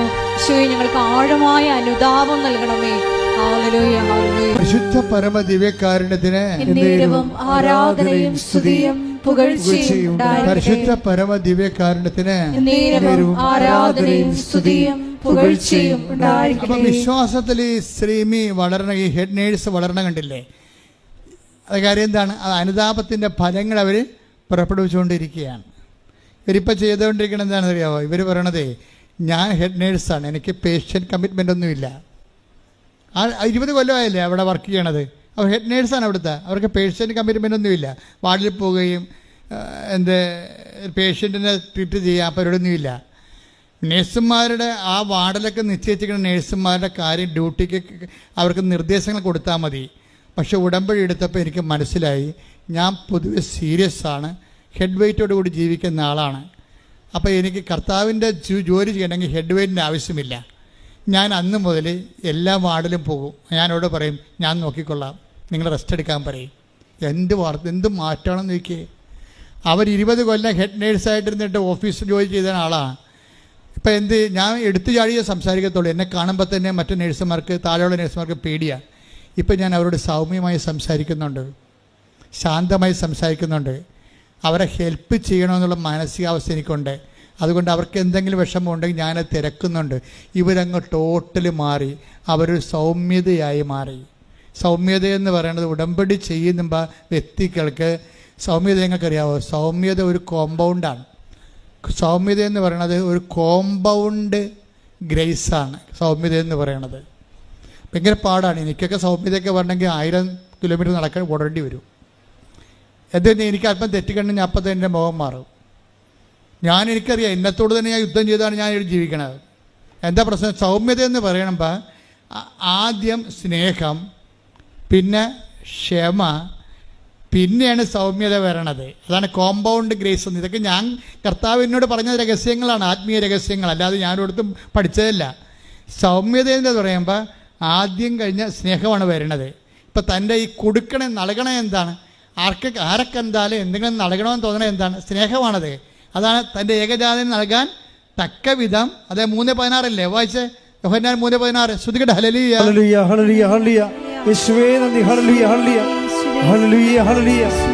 യോഹന്നാൻ 3:16. എന്തെന്നാൽ അവനിൽ വിശ്വസിക്കുന്ന ഏവനും നശിച്ചു പോകാതെ നിത്യജീവൻ പ്രാപിക്കുന്നതിനു വേണ്ടി തന്റെ ഏകജാതനെ നൽകാൻ തക്കവിധം ദൈവം ലോകത്തെ അത്രമാത്രം സ്നേഹിച്ചു. എത്രമാത്രമാണെന്ന് ഒരു പിടിയുമില്ല. അത് ഇത്രമാത്രം എന്ന് ദൈവം പറയും. നീ എന്നെ എന്തുമാത്രം സ്നേഹിച്ചെന്ന് ചോദിച്ചാൽ ദൈവം പറയും, നീ കുരിശിട്ട് നോക്കി, എൻ്റെ ഏകജാതനെ ഇതുപോലെ നൽകാൻ തക്ക വിധം അത്രമാത്രം സ്നേഹിച്ചു. ഇപ്പം കുരിശുരൂപം കാണുമ്പോൾ നമുക്ക് തോന്നേണ്ടത് ദൈവസ്നേഹമാണ്. ദൈവസ്നേഹത്തിൻ്റെ ഒരു തുറന്ന ബൈബിളാണ് കുരിശുരൂപം എന്ന് പറയണത്. അതുകൊണ്ട് തന്നെ കുരിശുരൂപം, ചിലരെന്നോട് ചോദിക്കും, അച്ഛാ കുരിശുരൂപം വീട്ടിൽ വെക്കാൻ പറ്റുമോ അച്ഛാ? എന്താണ് കാര്യം? അന്ധവിശ്വാസികളെ, വിശുദ്ധ അന്ധവിശ്വാസികളുണ്ടേ. കുറേ ആൾക്കാർ അവിശുദ്ധ അന്ധവിശ്വാസികളെ രണ്ടായിട്ട് തിരിക്കാം. ഒന്ന് അവിശുദ്ധ അന്ധവിശ്വാസികളും പിന്നെ വിശുദ്ധ അന്ധവിശ്വാസികളും. അവർ വിശ്വാസികളായിരിക്കുമ്പോൾ തന്നെ അവർക്ക് ഇതിൻ്റെ അകത്ത് കുറേ അച്ഛാ കുരിശുരൂപം വീട്ടിൽ വെക്കാമോ അച്ഛാ? എന്നോട് നേരെ പച്ചക്ക് എൻ്റെ മുഖത്ത് ചോദിക്കണാണേ. അപ്പോൾ എന്താ കാര്യം? കുരിശുരൂപം വീട്ടിൽ വെച്ചാൽ നമ്മൾ മരിക്കുമ്പോൾ തലയ്ക്ക് ഭാഗത്ത് വെക്കണമല്ലേ കുരിശുരൂപം. അപ്പോൾ വീട്ടിൽ മരണം ഉണ്ടാകുന്ന അവർ വിശ്വസിക്കണത്. പരിപാടി തെണ്ടിയില്ലേ? പിശാച് എന്തും തന്ത്രപരമായിട്ടാണ്. പക്ഷേ കുരിശിൽ കർത്താവ് കിടക്കുമ്പോൾ എന്താ തോന്നണത്? അത് 3:16. അത് 3:16. എന്താണത്? തൻ്റെ ഏകജാതനെ നൽകാൻ തക്ക വിധം ഇത്ര മാത്രം. അതാണ് സംഭവം. ദൈവം നമ്മളെ സ്നേഹിച്ചു. കൈയടിക്കട്ടെ.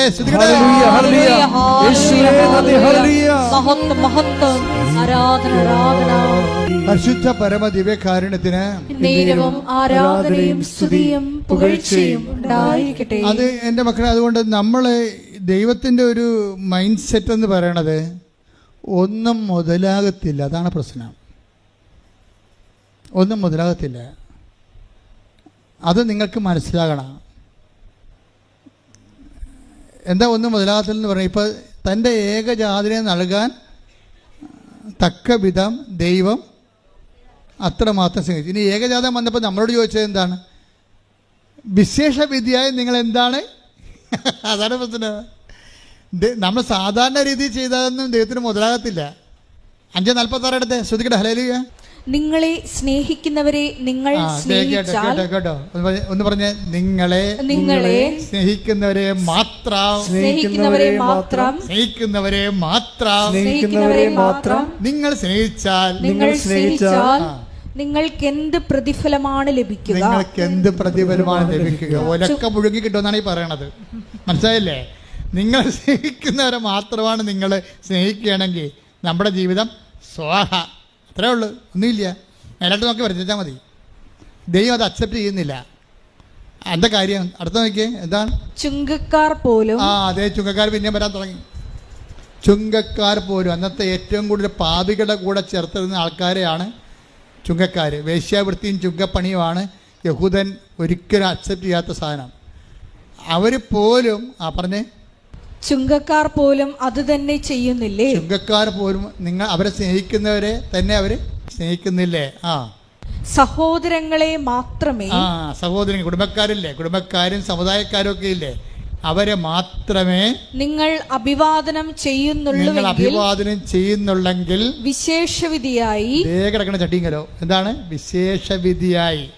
ഇവിടെയാണ് എന്താണ് നിങ്ങൾ ചെയ്യുന്നത്? വിജാതീയരും ദൈവത്തെ അറിയാത്തവരും അത് തന്നെ ചെയ്യുന്നില്ലേ? അപ്പൊ ഇതിനകത്ത് നമ്മുടെ സ്റ്റാറ്റസ് ആൻഡ് റാങ്കിങ് വർദ്ധിപ്പിക്കണം. എന്ത് ചെയ്യണം?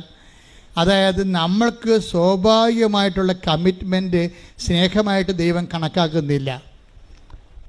സ്വാഭാവികമായ കമ്മിറ്റ്മെന്റ് ഇല്ലേ? അമ്മ മകൾക്ക് കൊടുക്കുന്നു, അമ്മായിയമ്മ മരുമകൾക്ക് കൊടുക്കുന്നു, അങ്ങനെ നാട്ടുകാർ നമ്മളെ വീട്ടിലുള്ളവർ ബന്ധുക്കൾക്ക് സ്വന്തപ്പെട്ട് കൊടുക്കുന്നു. ഇതൊന്നും സ്നേഹമായിട്ട് ദൈവം കണക്കാക്കുന്നില്ല. അപ്പം തന്നെ നമ്മുടെ കാര്യത്തിൽ തീരുമാനമായി. ഇവിടെ എന്താ പറയണത്? മത്തായി 5:46 എന്താ പറയുന്നത്? വിശേഷ വിധിയായി നിങ്ങൾ എന്താണ് ചെയ്യുക? അപ്പം ദൈവം അവൻ പറയണ പോലെ ചെയ്യാം, പക്ഷേ വിശേഷ വിധിയായി ചെയ്യണം. മനസ്സിലായില്ലേ? എന്ന് വെച്ചാൽ നമ്മുടെ സ്വാഭാവിക കടമകളുടെ അപ്പുറത്തേക്കാണ് ഉടമ്പടി നിങ്ങളെ പിടിച്ചുകൊണ്ട് പോണത്, കൈ പിടിച്ചുകൊണ്ട് പോണത്. എന്ന് വെച്ചാൽ അത് നിത്യതയിലേക്കാണ്. കൈയഴിക്കട്ടെ. പരമ ദിവ്യകാരുണ്യത്തിന് ആരാധനയും സ്തുതിയും പുകഴ്ചയും പരിശുദ്ധ പരമ ദിവ്യകാരുണ്യത്തിന് ആരാധനയും സ്തുതിയും പുകഴ്ചയും പരിശുദ്ധ പരമ ദിവ്യകാരുണ്യത്തിന് ആരാധനയും സ്തുതിയും പുകഴ്ചയും ഉണ്ടായിരിക്കട്ടെ. എൻ്റെ മക്കളുടെ ഇതിനകത്ത് വിഷയം എന്താണ്? ഉടമ്പടി എന്ന് പറയണത് നിത്യതയിലേക്കുള്ളൊരു യാത്രയാണ്. അത് കാരണം അതിൻ്റെ ആസ്തികളാണ് നമ്മളിവിടെ വെച്ച് സംഭരിക്കണത്. അതുകൊണ്ടാണ് വിട്ടുവീഴ്ചയില്ലാത്തത്. അതാണ് വിശേഷ വിധിയായി നിങ്ങൾ എന്താണ് ചെയ്യണത്? എക്സ്ട്രാ ചെയ്യണത് എന്താണെന്ന് ചോദിക്കണത്. പക്ഷേ എക്സ്ട്രാ ചെയ്യണത് എന്തിനു വേണ്ടിയാണ്? നിത്യതയ്ക്ക് വേണ്ടിയാണ്. You got the point. It is clear അല്ലേ? അതായത് ഈശോ പറയുന്നത് എന്താണ്? നമ്മൾ എനിക്ക് ജെറുസലേമിലേക്ക് പോകേണ്ടിയിരിക്കുന്നു. ഒരു ദിവസം ഞാനിങ്ങനെ വായിച്ചായിരുന്നു, എനിക്ക് ജെറുസലേമിലേക്ക് കർത്താവ് പറഞ്ഞതാണേ. എനിക്കാണത് മത്തായിയുടെ സുവിശേഷം 16:21 എടുത്തേ. ശ്രദ്ധിക്കട്ടെ.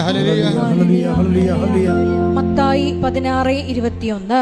മത്തായി 16:21. അപ്പോൾ മുതൽ യേശു തനിക്ക് ജെറുസലേമിലേക്ക് പോകേണ്ടിയിരിക്കുന്നുവെന്നും ശ്രേഷ്ഠന്മാരിൽ നിന്നും പ്രധാന പുരോഹിതന്മാരിൽ നിന്നും നിയമജ്ഞരിൽ നിന്നും വളരെയേറെ സഹിക്കേണ്ടി വരുമെന്നും താൻ വധിക്കപ്പെടുമെന്നും എന്നാൽ മൂന്നാം ദിവസം ഉയർപ്പിക്കപ്പെടുമെന്നും ശിഷ്യന്മാരെ അറിയിച്ചു തുടങ്ങി. അപ്പൊ ശിഷ്യന്മാരെ അറിയിച്ചു തുടങ്ങി എന്ന് പറയണത്, ഇത് വായിച്ചുകൊണ്ടിരിക്കുമ്പോൾ, ഞാൻ കഴിഞ്ഞ ദിവസം ആഴ്ചയിലാണ് ഇത് എല്ലാപ്പോഴും വായിക്കുന്നതാണ് ഈ ഭാഗങ്ങൾ. പക്ഷെ അപ്പോഴും ഈശോ പറഞ്ഞത്, ഇടമോനെ, ഇത് ജെറുസലേമിലേക്ക് പോകണമെന്ന് പറഞ്ഞു കഴിഞ്ഞാൽ ഇസ്രായേലിൻ്റെ തലസ്ഥാനമൊന്നുമല്ല, ഞാൻ സ്വർഗീയ ജെറുസലേമിലേക്ക് പോകുന്ന യാത്രയാണ് ഞാൻ തുടങ്ങിയത്. അത് ഞങ്ങൾ സെമിനാരിൽ പോലും പഠിക്കാത്ത സംഭവമാണ്. കാര്യം ഇതിന് ജെറുസലേം ഗലീലി ടു ജെറുസലേം എന്നും പറഞ്ഞ് യുക്കാന്റെ സുവിശേഷത്തിൽ ഒരു മാർഗത്തിൻ്റെ സുവിശേഷം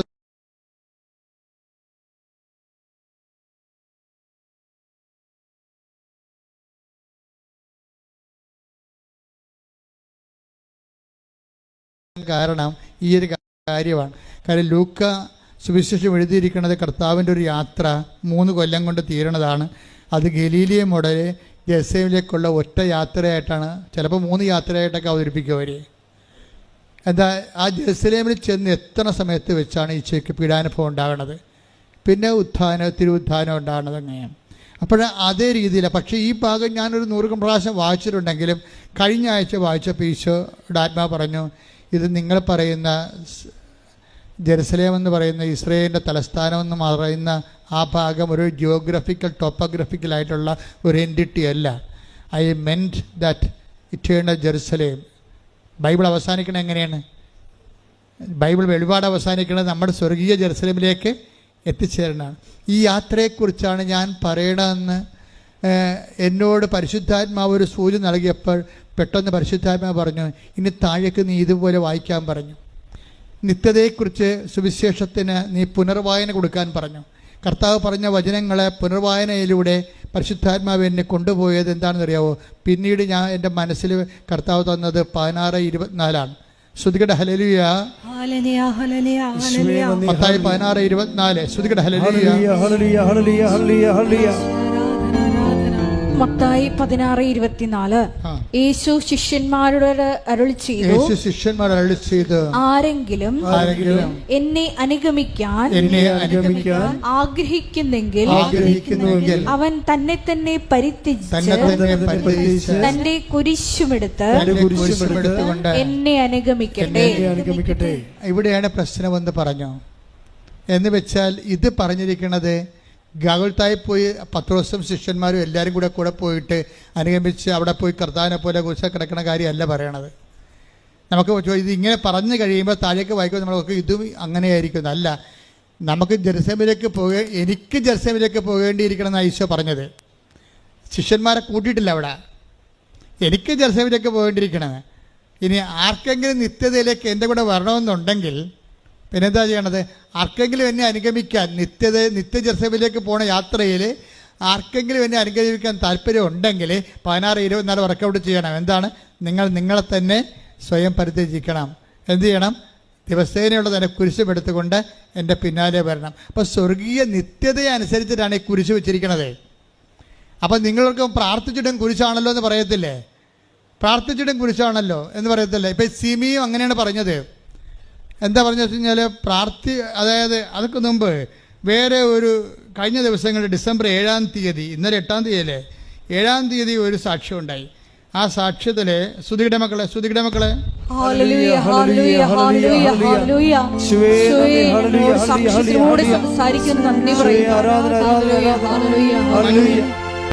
മഞ്ജു വർഗീസ് 7-ാം തീയതി എടുത്ത സാക്ഷ്യമാണ്. അപ്പം ഞാൻ ഇവിടെ നിൽക്കിയിരുന്നു. മഞ്ജു വർഗീസ് ഈ സാക്ഷ്യം പറയുമ്പോൾ ഞാൻ ഇവിടെ ഉണ്ടായിരുന്നു. മഞ്ജു വർഗീസ് പറഞ്ഞ ഇതാണ്, എനിക്ക് ഈ ഉടമ്പടി എടുത്ത് ഞാൻ ഉടമ്പടി ജീവിക്കാൻ തുടങ്ങിയപ്പോൾ ഞാൻ ദൈവവുമായിട്ടുള്ള മൽപ്പിടുത്തങ്ങൾ അവസാനിപ്പിച്ചെന്ന്. എനിക്ക് പണ്ട് മുതലുള്ളൊരു കുഴപ്പമാണ്. എന്താ കാര്യം?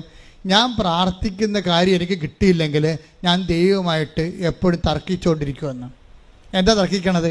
ഞാനല്ലേ ഇങ്ങനെ ഉപവസിക്കണത്, എൻ്റെ അനിയത്തി ഉപവസിക്കണില്ലല്ല, അവളുടെ കാര്യമെല്ലാം നടക്കണുണ്ടല്ല. മനസ്സിലായില്ലേ? കാര്യം ചില സമയത്ത് നമുക്ക് ഇപ്പോൾ ഒരു അമ്മയുടെ വയറ്റിൽ നിന്ന് വന്നാലേ ചേട്ടത്തിയും അനിയത്തിയും അപ്പോൾ ആ ചേട്ടത്തി പോയി അവൾ 10ാം ക്ലാസ് ചിലപ്പോൾ തോറ്റു പോകും, ചിലപ്പോൾ ജയിക്കും. അവളുടെ കാലത്ത് അപ്പന് അസുഖം ഉണ്ടാകും. പക്ഷെ തന്നെ അവളുടെ അപ്പൻ്റെ കാര്യം അമ്മയുടെ കാര്യം നോക്കുമ്പോൾ അനിയത്തി ഒന്നും അറിയാതെ പഠിച്ചു പോകും. അവൾക്ക് റാങ്ക് കിട്ടും, അവൾക്ക് ഉദ്യോഗം കിട്ടും, അവൾക്ക് ലവ് അഫെയർ കിട്ടും. ചേട്ടത്തേക്കാൾ നേരത്തെ അവൾക്ക് ജോലിയും കിട്ടി, അവൾ കല്യാണം കഴിച്ച് അവൾ പ്രസവിക്കുകയും ചെയ്തു. പോരെ? പക്ഷെ അനിയത്തി അപ്പോഴും ഓരോടും പരവില്ലാതെ നിൽക്കും. ഞാനാണല്ലോ കർത്താവ് നിൻ്റെ കൂടെ ഉണ്ടായിരുന്നത്, നിനക്ക് വേണ്ടി ഞാനാണല്ലോ എൻ്റെ അപ്പനെ നോക്കിയത്. എൻ്റെ അനിയത്തി നോക്കിയില്ലല്ലോ അപ്പനെ, എൻ്റെ ആങ്ങളെ ശ്രദ്ധിച്ചില്ലല്ല. അവനൊക്കെ ഇപ്പോഴല്ലേ കയറി വന്നത്. അവരൊക്കെ വീട് വെക്കാൻ നോക്കി ആരുമായിട്ട് കല്യാണം ഒത്തു വന്നപ്പോൾ അവർക്ക് വീട് വെക്കാൻ വേണ്ടി അപ്പൻ്റെ സ്വത്ത് മേടിക്കാൻ വേണ്ടി ഇപ്പോഴല്ലേ അപ്പനെ നോക്കാൻ വന്നത്. ഇങ്ങനെ തർക്കിച്ചുകൊണ്ടേ ഇരിക്കും ഓരോ കാര്യങ്ങൾ ദൈവത്തോട്. എൻ്റെ മക്കളെ ഓർക്കുക, ദൈവവുമായിട്ടുള്ള ബന്ധം ഇവിടെ അവസാനിക്കണതല്ല. നിങ്ങൾ ഈ ജീവിതം ഇന്നത്തെ ജീവിതത്തിൽ ഇന്ന് അവസാനിക്കുന്ന വിചാരിച്ചുകൊണ്ടാണ് നിങ്ങളുടെ പ്രാർത്ഥനയ്ക്ക് ഉത്തരം കിട്ടിയില്ല, അനിയത്തിടെ കിട്ടി, അയൽവാസി കിട്ടിയത് ദൈവത്തിൻ്റെ കഴുത്തേക്കാളും ചെല്ലുന്നത്. മിണ്ടാതിരിക്കണം. അതായത് നമ്മുടെ നിശബ്ദതയാണ് നമ്മുടെ നിയോഗം. ഇന്നലെ ഞാൻ വെളുപ്പിനെ ഒരു സ്വപ്നം കണ്ടു. ഇതൊക്കെ ഇന്നലെ പറയണമെന്ന് ഞാൻ വിചാരിച്ചതാണ്, പക്ഷെ ഇന്നലെ അമ്മ പറയിപ്പിച്ചില്ല. അത് ഇന്നലെ പറയാനുള്ളതല്ല, ഇന്ന് പറയാനുള്ളതാണെന്നാണ് പറയണത്. കാര്യം ഇന്നലെ ഞാൻ കണ്ട സ്വപ്നം എന്ന് വെച്ച് കഴിഞ്ഞാൽ ക്രൂഷെ എന്ന് പറഞ്ഞ വൈദികൻ, എനിക്ക് ആ പേര് പോലും അറിയാൻ പാടില്ല ശരിക്കും പറഞ്ഞാൽ. ക്രൂഷെ ഒരു ഫോറിൻ വൈദികനാണ്. അർത്തിങ്ക പോലുള്ളൊരു ബസിലിക്കയുടെ അരികിൽ ആ അകത്ത് നിന്നുകൊണ്ട് ഈ കുർബാന അർപ്പിക്കുകയാണ്. അർത്തിങ്ക പോലൊക്കെ എനിക്ക് തോന്നിയതാണ്, ഒരു ബസിലിക്കയാണ് സംഭവം, ഒഫീഷ്യൽ ചർച്ചാണ്. അപ്പോൾ ഈ ക്രൂഷെ എന്ന് പറയുന്നൊരു വൈദികൻ പണ്ടൊരു സന്യാസ സഭ സ്ഥാപിച്ചിരുന്നു. അദ്ദേഹത്തിൻ്റെ പിൻഗാമിയായിട്ടുള്ള ഒരു വൈദികൻ ഈ ബസിലിക്ക സന്ദർശിക്കാൻ വന്ന സ്വപ്നമാണേ. ഇന്നലെ 5:20 സ്വപ്നമാണ്. ഇന്നലെ അമ്മ മാതാവ് പ്രത്യക്ഷപ്പെട്ട ദിവസമല്ലേ. ഇപ്പം സ്വർഗത്തിൻ്റെ ഒരു മെസ്സേജാണ് വരണത്. അപ്പം ഞാൻ 5 മണിക്ക് എഴുന്നേറ്റതാണ്, 4 മണിക്ക് എഴുന്നേറ്റതാണ്. പിന്നെയും ശരീരം തളർന്ന കാരണം പോയി കിടന്ന് ഉറങ്ങിയപ്പോഴാണ് ഈ സ്വപ്നം വന്നത്. അപ്പോൾ എന്നെ സംഭവിച്ചതെന്ന് വെച്ച് കഴിഞ്ഞാൽ ഈ ക്രൂഷയുടെ ഒരു പിൻഗാമിയായിട്ടൊരു അച്ഛനുമായിട്ട് ഞാൻ അച്ഛന് ഇന്ന് കുർബാന അർപ്പിക്കണം, അച്ഛനാണ് കുർബാന അർപ്പിക്കണത്. അപ്പോൾ ഞാൻ ഈ അച്ഛൻ്റെ അടുത്ത് നിന്നിട്ട് കുർബാനയ്ക്ക് പിതാനും പുത്രനും പറഞ്ഞപ്പോൾ ഞാൻ ഉടനെ മേക്ക് എടുത്തിട്ട് ഈ അച്ഛനെ ഇൻട്രൊഡ്യൂസ് ചെയ്യുകയാണ്. ഇത് ക്രൂഷ അച്ഛൻ്റെ പിൻഗാമിയായിട്ടുള്ള അച്ഛനാണ്.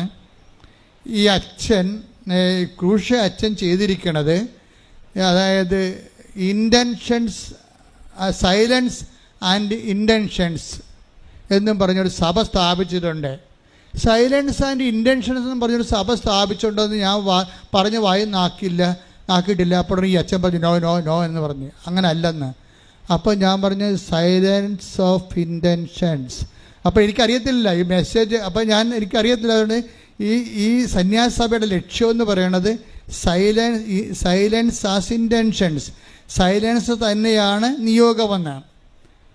അപ്പോഴും അച്ഛൻ പറഞ്ഞ നോ നോ എന്ന് പറഞ്ഞു. അപ്പോഴും പിന്നെ വെളിപാടുകൾ ഇങ്ങനെ വന്നുകൊണ്ടിരിക്കുകയായിരുന്നു.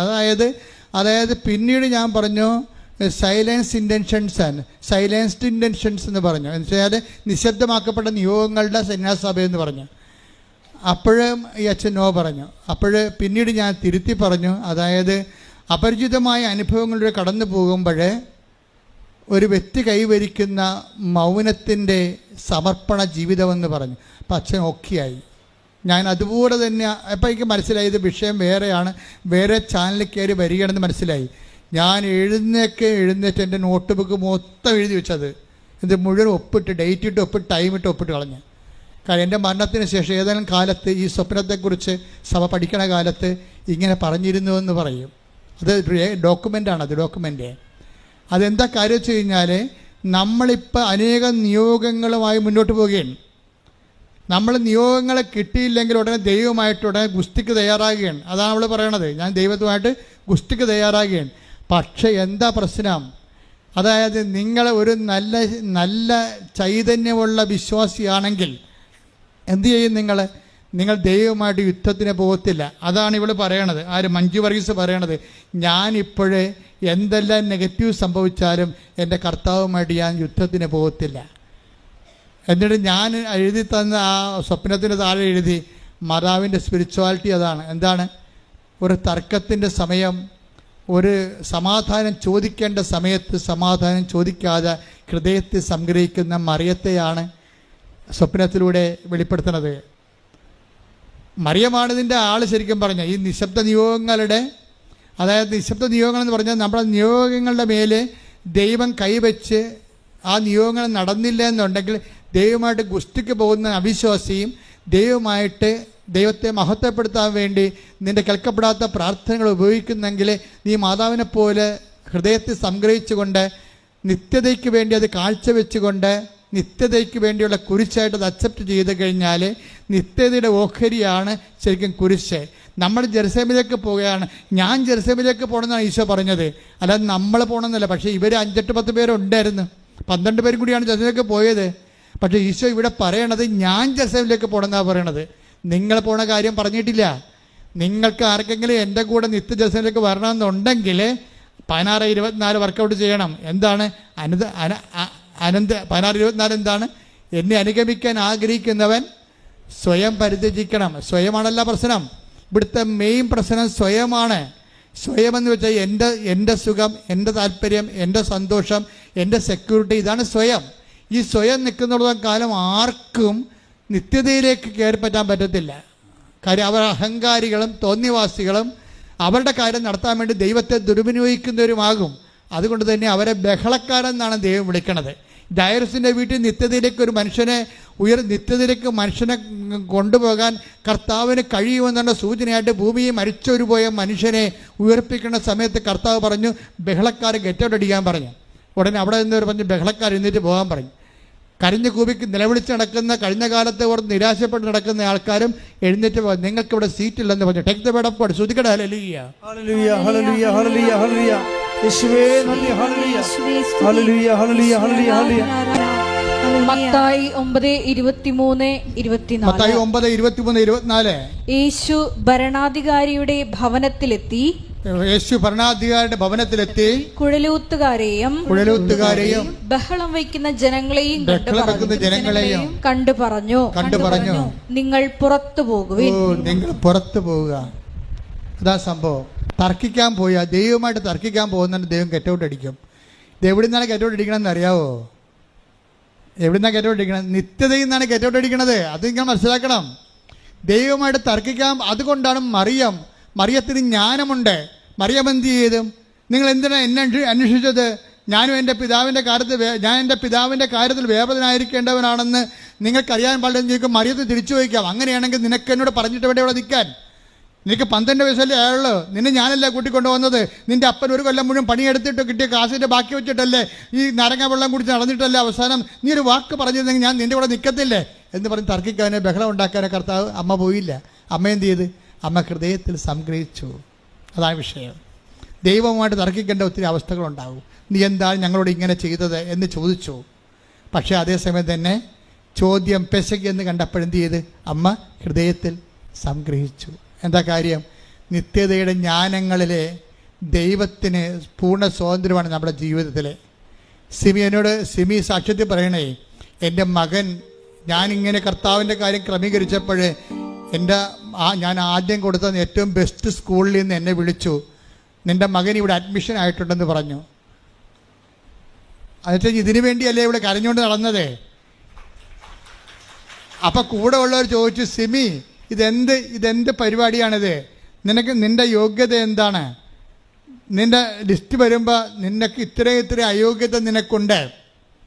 നിന്നേക്കാൾ നേരത്തെ അഡ്മിഷൻ കൊടുത്തു. നിൻ്റെ മകനേക്കാൾ കൂടുതൽ മാർക്ക് ഞങ്ങൾക്കുണ്ട്. നിൻ്റെ മകനേക്കാൾ കൂടുതൽ സർട്ടിഫിക്കറ്റ് ഞങ്ങൾക്കുണ്ട്, മാർക്കുണ്ട്. പക്ഷെ ഞങ്ങളുടെ മകന് കിട്ടിയിട്ടില്ല. നിൻ്റെ മകന് മാത്രം ഇവിടെ വീട്ടാൻ കാര്യം എന്താണ്? അപ്പോൾ സിമി പറയും, എനിക്കൊരു മാതാവുണ്ടെന്ന് പറയും. അതാണ് എന്നുള്ള മാസം. വേറെ മാർഗവും വേറെ ഉത്തരവില്ല അതിന്. അതിന് ഉത്തരത്തിലേ ഉള്ളൂ, കൃപാസനം മാതാവ്. എന്താണ്? ഉടമ്പടി.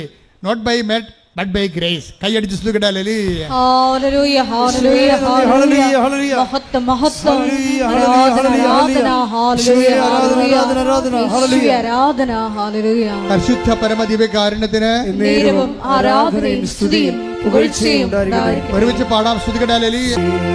പരിശുദ്ധ പരമദിവ്യകാരുണ്യത്തിന് നേരവും ആരാധനയും സ്തുതിയും പുകഴ്ചയും ഉണ്ടായിരിക്കട്ടെ. അതുകൊണ്ട് തന്നെയാണ് മഞ്ജു വർഗീസ് പറയണത്, എൻ്റെ തർക്കമില്ല ഞാൻ അവസാനിപ്പിച്ചു എന്ന്.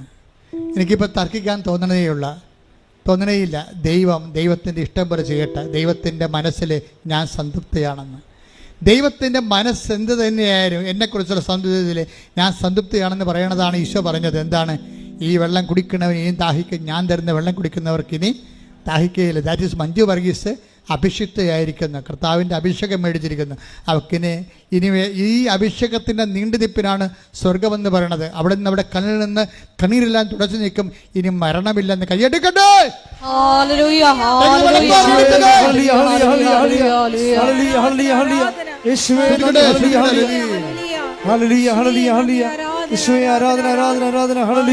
സഞ്ചാരി മാതാവേ പരമദിവ്യകാരുണ്യത്തിന് നേരവും ആരാധനയും സ്തുതിയും പുകഴ്ചയും ഉണ്ടായിരിക്കട്ടെ. വെളിപാട് 21:4. വെളിപാട് 21 ബൈബിൾ അവസാനിക്കാൻ പോകണേ. അവിടുന്ന് അവരുടെ മിഴികളിൽ നിന്ന് കണ്ണീർ തുടച്ചു നീക്കും. ഇനി മരണം ഉണ്ടായിരിക്കുകയില്ല. ഇനിമേൽ ദുഃഖമോ മുറവിളിയോ വേദനയോ ഉണ്ടാവുകയില്ല. പഴയതെല്ലാം കടന്നുപോയി. വെളിപാടിന്റെ പുസ്തകം 21:4 അപ്പൊ എന്താ പ്രശ്നം എന്ന് വെച്ച് കഴിഞ്ഞാല് ഈ അനുഭവം നമുക്ക് ഭൂമി വെച്ച് തന്നെ കിട്ടും. അതെന്താ വെച്ച് കഴിഞ്ഞാൽ നമ്മൾ പണ്ട് കരഞ്ഞ കാര്യം, പണ്ട് നിലവിളിച്ച കാര്യം, പണ്ട് ബഹളം ഉണ്ടാക്കിയ കാര്യങ്ങളെ ഇപ്പോഴും നമുക്ക് ബഹളം ഉണ്ടാക്കാൻ തോന്നണില്ലെന്നാണ് മഞ്ജു വർഗീസ് പറയണത്. എന്താ കാര്യം? അവൾക്ക് അതിൻ്റെ അഭിഷേകം കിട്ടിയിരിക്കുന്നു. ദൈവത്തോട് നമ്മൾ ചോദിക്കേണ്ടത് ക്യാഷ് ആൻഡ് കൈൻഡ് അല്ല, മറിച്ച് അനോയിൻമെൻ്റാണ് ചോദിക്കേണ്ടത്. എന്താണ്? അഭിഷേകം. കാര്യം നമുക്കറിയാമല്ലോ, അഭിഷേകം എന്ന് പറയണത് ഒരു വിഷയത്തിന് രണ്ട് തരത്തിൽ നമുക്ക് ദൈവത്തിൻ്റെ അനുഭവം ഉണ്ടാകും. ഒന്ന് ക്യാഷ്, ജോലി നമുക്ക് നൽകും. ചില കാര്യങ്ങൾ ദൈവം റിസർവ്ഡ് ചെയ്യും. റിസർവ്ഡ് ചെയ്യണമെന്ന് വെച്ച് കഴിഞ്ഞാൽ അത് നമുക്ക് തരാതിരിക്കുന്നതിൻ്റെ കാരണം വെച്ച് കഴിഞ്ഞാൽ അതിന് പകരം ദൈവം തരണത് അഭിഷേകമായിരിക്കും. അങ്ങനെ അഭിഷേകം തന്ന തർക്കം മാറും, ബഹളം മാറും, കരച്ചിൽ മാറും, നിരാശ മാറും. We will be contented in our self, നമ്മൾ തന്നെ. അതാണ് ഒരു വിശ്വാസിയുടെ അവസാന അനുഭവ രൂപം എന്ന് പറയുന്നത്. സെൽഫ് കണ്ടന്റൻസ് ആണ്. എന്ന് വെച്ച് കഴിഞ്ഞാൽ അവൾ അഭിഷേകം പ്രാപിച്ചിട്ട് അവൾ തന്നെ സ്വയം നിശബ്ദമായിരിക്കുന്നു. അതാണ് ഇന്നലെ പറഞ്ഞത്, ഇത് കോൺഗ്രിഗേഷൻ ഓഫ് സൈലൻസ് എന്ന് വെച്ചാൽ എങ്ങനെ സൈലൻസ് ആണ്? ബാബുട്ടി ക്ലിപ്പിട്ടിരിക്കുന്ന സൈലൻസ് അല്ല, മറിച്ച് ആ ദൈവത്തിന് വസ്തുക്കൾക്കും അതുപോലെ തന്നെ മറ്റ് വിഷയങ്ങൾക്കും പകരം ദൈവത്തെ കിട്ടിയ മനുഷ്യൻ ബഹളങ്ങൾ നിർത്തി ശാന്തവും സൗമ്യവുമായിട്ട് ദൈവ തിരുമനസ്സിൻ ആത്മീയ ആഹാരമായി കിട്ടിക്കൊണ്ട് യോഹന്നാൻ 4:36 അനുസരിച്ച് കൊണ്ട് സ്വയം നിങ്ങളറിയാത്ത ഭക്ഷണം എനിക്കുണ്ട് എന്ന് പറയുമ്പോൾ, അറിയാത്ത ഭക്ഷണം അവന് ആർക്കെങ്കിലും ഭക്ഷണം കൊടുത്ത് കാണുമെന്ന് ചോദിക്കുമ്പോൾ എൻ്റെ പിതാവിൻ്റെ ഇഷ്ടം നിറവേറ്റുകയാണ് എൻ്റെ സന്തോഷം എന്ന് പറയുമ്പോൾ, നമ്മുടെ ഇഷ്ടം നിറവേറ്റുന്നത് നമ്മൾക്ക് അനുഗ്രഹമാകുന്നു, ദൈവത്തിൻ്റെ ഇഷ്ടം നിറവേറ്റുന്നത് നമ്മൾക്ക് കൃപയാകുന്നു, അത് നിങ്ങൾക്ക് അഭിഷേകമാകുന്നു, അത് നിങ്ങൾക്ക് സ്വർഗ്ഗത്തിലേക്ക് നീളുന്ന വഴിയാകുന്നു. ശ്രുതിക്കട്ടെ ഹല്ലേലൂയ. ഞങ്ങളുടെ കേൾക്കപ്പെടാത്ത പ്രാർത്ഥനകളെല്ലാം സമർപ്പണമാക്കി മാറ്റുവാൻ ഈശോയെ പരിശുദ്ധ അമ്മയെ പോലെ ഞങ്ങളെ ആരാധനയിൽ തിരഞ്ഞെടുത്ത് അഭിഷേകം ചെയ്യണമേ. പരിശുദ്ധ പരമ ദിവ്യകാരുണ്യത്തിന് ആരാധനയും സ്തുതിയും പുകഴ്ചയും ഉണ്ടായിരിക്കട്ടെ. പരിശുദ്ധ പരമ ദിവ്യകാരുണ്യത്തിന് ആരാധനയും സ്തുതിയും പുകഴ്ചയും ഉണ്ടായിരിക്കട്ടെ. ഇതിന്റെ ബാക്കി ഭാഗങ്ങൾ അടുത്ത ധ്യാനത്തിലേക്ക് കേൾക്കാം. എഴുന്നേൽക്കുക, എല്ലാവരും എഴുന്നേൽക്കുക.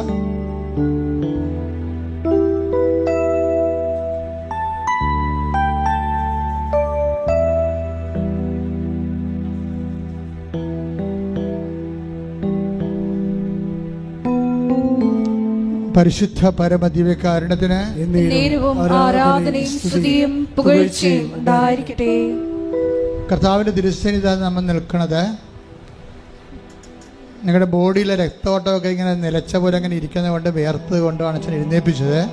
നിങ്ങൾ കുറച്ചു നേരം പാടി കർത്താവ് സ്തുതിക്കട്ടെ. ഹല്ലേലൂയ ഹല്ലേലൂയ ഹല്ലേലൂയ ഹല്ലേലൂയ. ആരാധന മഹത്വം മഹത്വം ആരാധന ഹല്ലേലൂയ ഹല്ലേലൂയ ഹല്ലേലൂയ. യേശുവേ നന്ദി, യേശുവേ ആരാധന. യേശുവേ ഞങ്ങൾ കേട്ട വചനങ്ങളെ പറ്റി ഞങ്ങൾ ധ്യാനിച്ചു പ്രാർത്ഥിക്കുന്നു. ഞങ്ങളുടെ കേൾക്കപ്പെടാത്ത പ്രാർത്ഥനകളെല്ലാം, നടക്കാതെ പോയ ആഗ്രഹങ്ങളെല്ലാം യേശുവേ ദൈവഹിതത്തിന് പൂർണ്ണമായി സമർപ്പിച്ചുകൊണ്ട് ദൈവരാജ്യത്തെ മുൻനിർത്തി യാത്ര ചെയ്യുവാൻ ഈശോയെ ആരാധനയിലൂടെ ഞങ്ങൾ അഭിഷേകം ചെയ്യണമേ. ഹല്ലേലൂയ ഹല്ലേലൂയ ഹല്ലേലൂയ. ആരാധന ഹല്ലേലൂയ ഹല്ലേലൂയ. ആരാധന ഹല്ലേലൂയ ഹല്ലേലൂയ. ചെയ്യുന്ന പദ്ധതിയാണെന്നും ഇറങ്ങി പ്രവർത്തിക്കേണ്ടവരിലാണെന്നും ആരാധനയിൽ പോലെ ആരാധനയെ പ്രവർത്തിക്കുവാനുള്ള അഭിഷേകം ആരാധന ആരാധന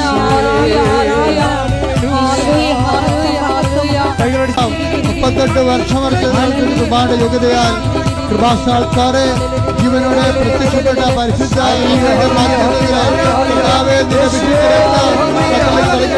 എല്ലാവരും കർത്താവിന്റെ വിശുദ്ധമായ രക്തത്താൽ നിന്റെ വിശുദ്ധമായ രക്തത്താൽ ഉച്ച മുതലേ ഉള്ളക്കാല് വരെ കർത്താവിന്റെ രക്തം പകരട്ടെ.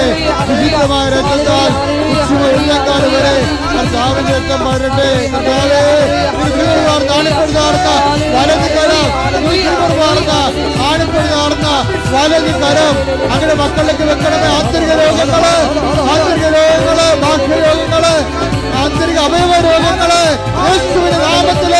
യേശുവിന്റെ നാമത്തില് മാറിപ്പോകട്ടെ.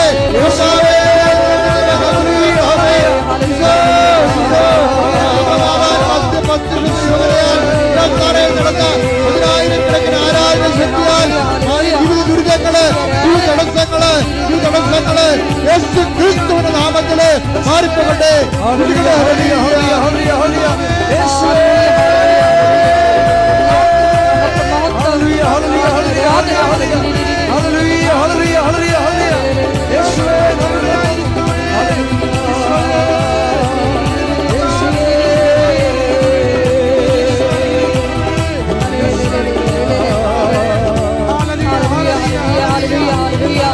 പക്ഷാവർത്തോടെ പക്ഷാവർത്തം സൃഷ്ടിക്കട്ടെ. പക്ഷാവർത്തം വിൽക്കുന്നവരെ പക്ഷാവർത്തം സൃഷ്ടിക്കട്ടെ. പക്ഷാവർത്തം touch the fire finger, shock with the pressure blood, now go to the Catholic Church with the power of Jesus Christ. God, make you from the Holy Priesthood. I command you, I command you, I command you. In the name of Jesus Christ, be healed. In the name of Jesus Christ, be healed. In the name of Jesus Christ, be healed. Lord Jesus Christ, pour out your Spirit, touch the fire finger, shock with the pressure blood. I command you, in the name of Jesus Christ, be healed.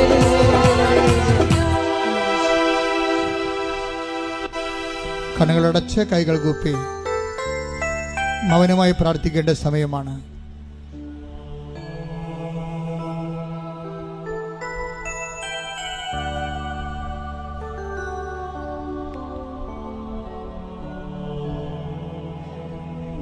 ശരീരത്തിൻ്റെ ഉള്ളിലുള്ള മുഴകളാണ് അതിൻ്റെ സൂചനയാണ് ഇപ്പം കയ്യിൽ വന്നിരിക്കുന്ന ചെറിയ മുഴകൾ. അതെല്ലാം കർത്താവ് സുഖപ്പെടുന്ന സന്ദേശമാണ് ഇപ്പോഴുള്ളത്. ചില ആന്തരിക അവയവങ്ങളുടെ തൊലികൾ ഞെറിഞ്ഞു പോകുന്നതായിട്ട് കാണുന്നുണ്ട്. അത് ആന്തരികമായ സൗഖ്യം നൽകി ആന്തരിക അവയവങ്ങൾക്ക് കർത്താവ് സൗഖ്യം നൽകിക്കൊണ്ട് അനുഗ്രഹിക്കുന്ന സമയമാണ്. വലത് കാലിൻ്റെ വിരലിൻ്റെ കാൽ വെള്ള, അതിൻ്റെ തള്ളവിരലൊഴിച്ചുള്ള 4 വിരലുകൾ, അതിൻ്റെ ബാക്കിലുള്ള വെള്ള ഭാഗം, നമ്മുടെ നിലത്ത് ഊന്നണ ഭാഗം, അത് കടുത്ത മഞ്ഞ നിറത്തിലും കടുത്ത വേദനയിലുമുണ്ട്. അതുപോലെയുള്ള വ്യക്തികളെ കർത്താവ് സ്പർശിച്ച് സൗഖ്യത്തിലേക്ക് നയിക്കുന്നുണ്ട്. കൈവെള്ളകളെ കർത്താവ് കാണിക്കുന്നുണ്ട്. കൈവെള്ളകളിൽ താങ്ങാനാവാത്ത രോഗങ്ങളുള്ളതും വേദനയുള്ള കർത്താവ് കാണിക്കുന്നുണ്ട്. അതെല്ലാം കർത്താവ് സൗഖ്യത്തിലേക്ക് നയിച്ചുകൊണ്ടിരിക്കുന്ന സമയമാണ്.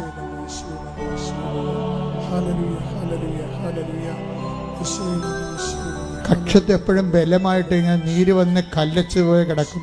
തപ്പി ഇങ്ങനെ നോക്കുമ്പോൾ ഭയങ്കര ബലമായിട്ട് തോന്നും. ആ വ്യക്തിയെയും കർത്താവ് സുഖപ്പെടുത്തിക്കൊണ്ടിരിക്കുന്നു. ഇങ്ങനെ ഒരു സ്ട്രെച്ചർ ഉപയോഗിച്ച് നടക്കുന്ന വ്യക്തിയെ കാണിക്കുന്നുണ്ട്. അദ്ദേഹത്തെ ഇന്ന് മുതൽ കർത്താവ് അദ്ദേഹത്തിന് പതുക്കെ സൗഖ്യത്തേക്ക് നയിക്കും. സ്ട്രെച്ചർ ഉപയോഗിച്ചാൽ പോലും പരസഹായമില്ലാതെ ബാത്റൂമിൽ പോകാൻ പറ്റാത്ത വ്യക്തിയാണ്. ആ വ്യക്തിയെയും കർത്താവ് ഇനി ഈ സ്ട്രെച്ചർ ഉപയോഗിച്ചുകൊണ്ടിരിക്കുന്നവരെ കർത്താവ് സ്പർശിക്കുന്ന സന്ദേശമുണ്ട്. ആന്തരിക അവയവങ്ങൾ, കരളുകളും അതുപോലെ തന്നെ കുടലും പിന്നെ ചില എനിക്ക് പേര് അറിയാത്ത ചില അവയവങ്ങളെ, ആന്തരിക അവയവങ്ങളെ കർത്താവ് കാണിക്കുന്നുണ്ട്. രക്തമയം നഷ്ടപ്പെട്ടിരിക്കുന്നു. ആ കർത്താവ് ഇടതുവശത്തുള്ള ആന്തരിക ഉദരത്തിൻ്റെ നമ്മുടെ പൊക്കിളിൻ്റെ ഇടതുവശത്തുള്ള അകത്തുള്ള ഒരു അവയവത്തിന് അത് രക്തമയം നഷ്ടപ്പെട്ടിരിക്കുന്നു. ആ രോഗിയെ കർത്താവ് സൗഖ്യപ്പെടുത്തേണ്ട സന്ദേശമുണ്ട്. കുറച്ച് നേരമായി ഇങ്ങനെ മൂക്കിൻ്റെ പെട്ടിയും ഒക്കെ കാണിക്കുന്നുണ്ട്. അവൻ അഡിനോയിഡിൻ്റെ രോഗങ്ങളെ കർത്താവ് കാണിക്കുന്നുണ്ട്. കർത്താവ് അവിടെ സ്പർശിച്ചുകൊണ്ടിരിക്കുകയാണ്. ശ്രുതികട്ടെ. കണ്ണുകൾ അടച്ചിരിക്കുന്നു, കണ്ണുകൾ തുറക്കാൻ പറ്റുന്നില്ല, കണ്ണുകൾ അടഞ്ഞു പോയിരിക്കുന്നു. അങ്ങനെ ഒരു വ്യക്തി കർത്താവ് കാണിക്കുന്നുണ്ട്. ആ കണ്ണുകൾ അവർക്ക് തുറക്കാൻ പറ്റും. കണ്ണ് തുറന്ന് കാഴ്ചകൾ കാണാൻ പറ്റും. കണ്ണ് പോളയുടെ പീലിയുടെയോ ആ ഒരു ബലം നഷ്ടപ്പെട്ടതാണ് കാണിക്കുന്നത്. കർത്താവ് അവിടെ അവരെ സൗഖ്യപ്പെടുന്നുണ്ട്. അവരെ കർത്താവിലേക്ക് കടന്ന് ആ വ്യക്തികളെ കർത്താവ് സ്പർശിക്കുന്നുണ്ട്.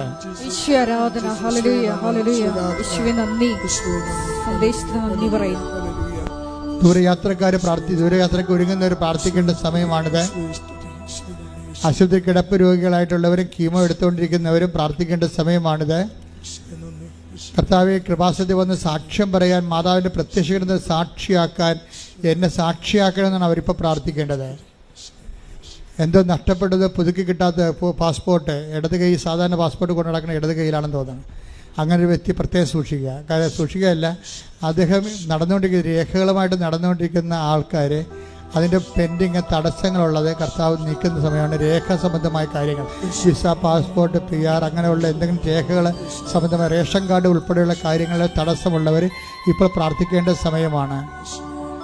അതുപോലെ ഇടയ്ക്ക് കയറി പറയുകയാണ്. അതുപോലെ തന്നെ വയറിൽ നിന്ന് ഒരിക്കലും വയറിന് ഭക്ഷണം കഴിക്കാൻ പറ്റുന്നില്ല, ആഹാരം കഴിക്കാൻ പറ്റുന്നില്ല, വയറിൽ നിന്ന് ഒഴിഞ്ഞു പോകുന്ന പോലെ എപ്പോഴും തോന്നും. അതുകൊണ്ട് ഭക്ഷണം കഴിക്കാൻ പേടിയാണ്, വയറ്റിൽ ആഹാരം പിടിക്കണില്ല. അങ്ങനെ വ്യക്തിയെ കർത്താവ് ഉദരത്തെ സ്പർശിച്ചുകൊണ്ട് പ്രാർത്ഥിച്ചുകൊണ്ടിരിക്കുന്ന സമയമാണ്.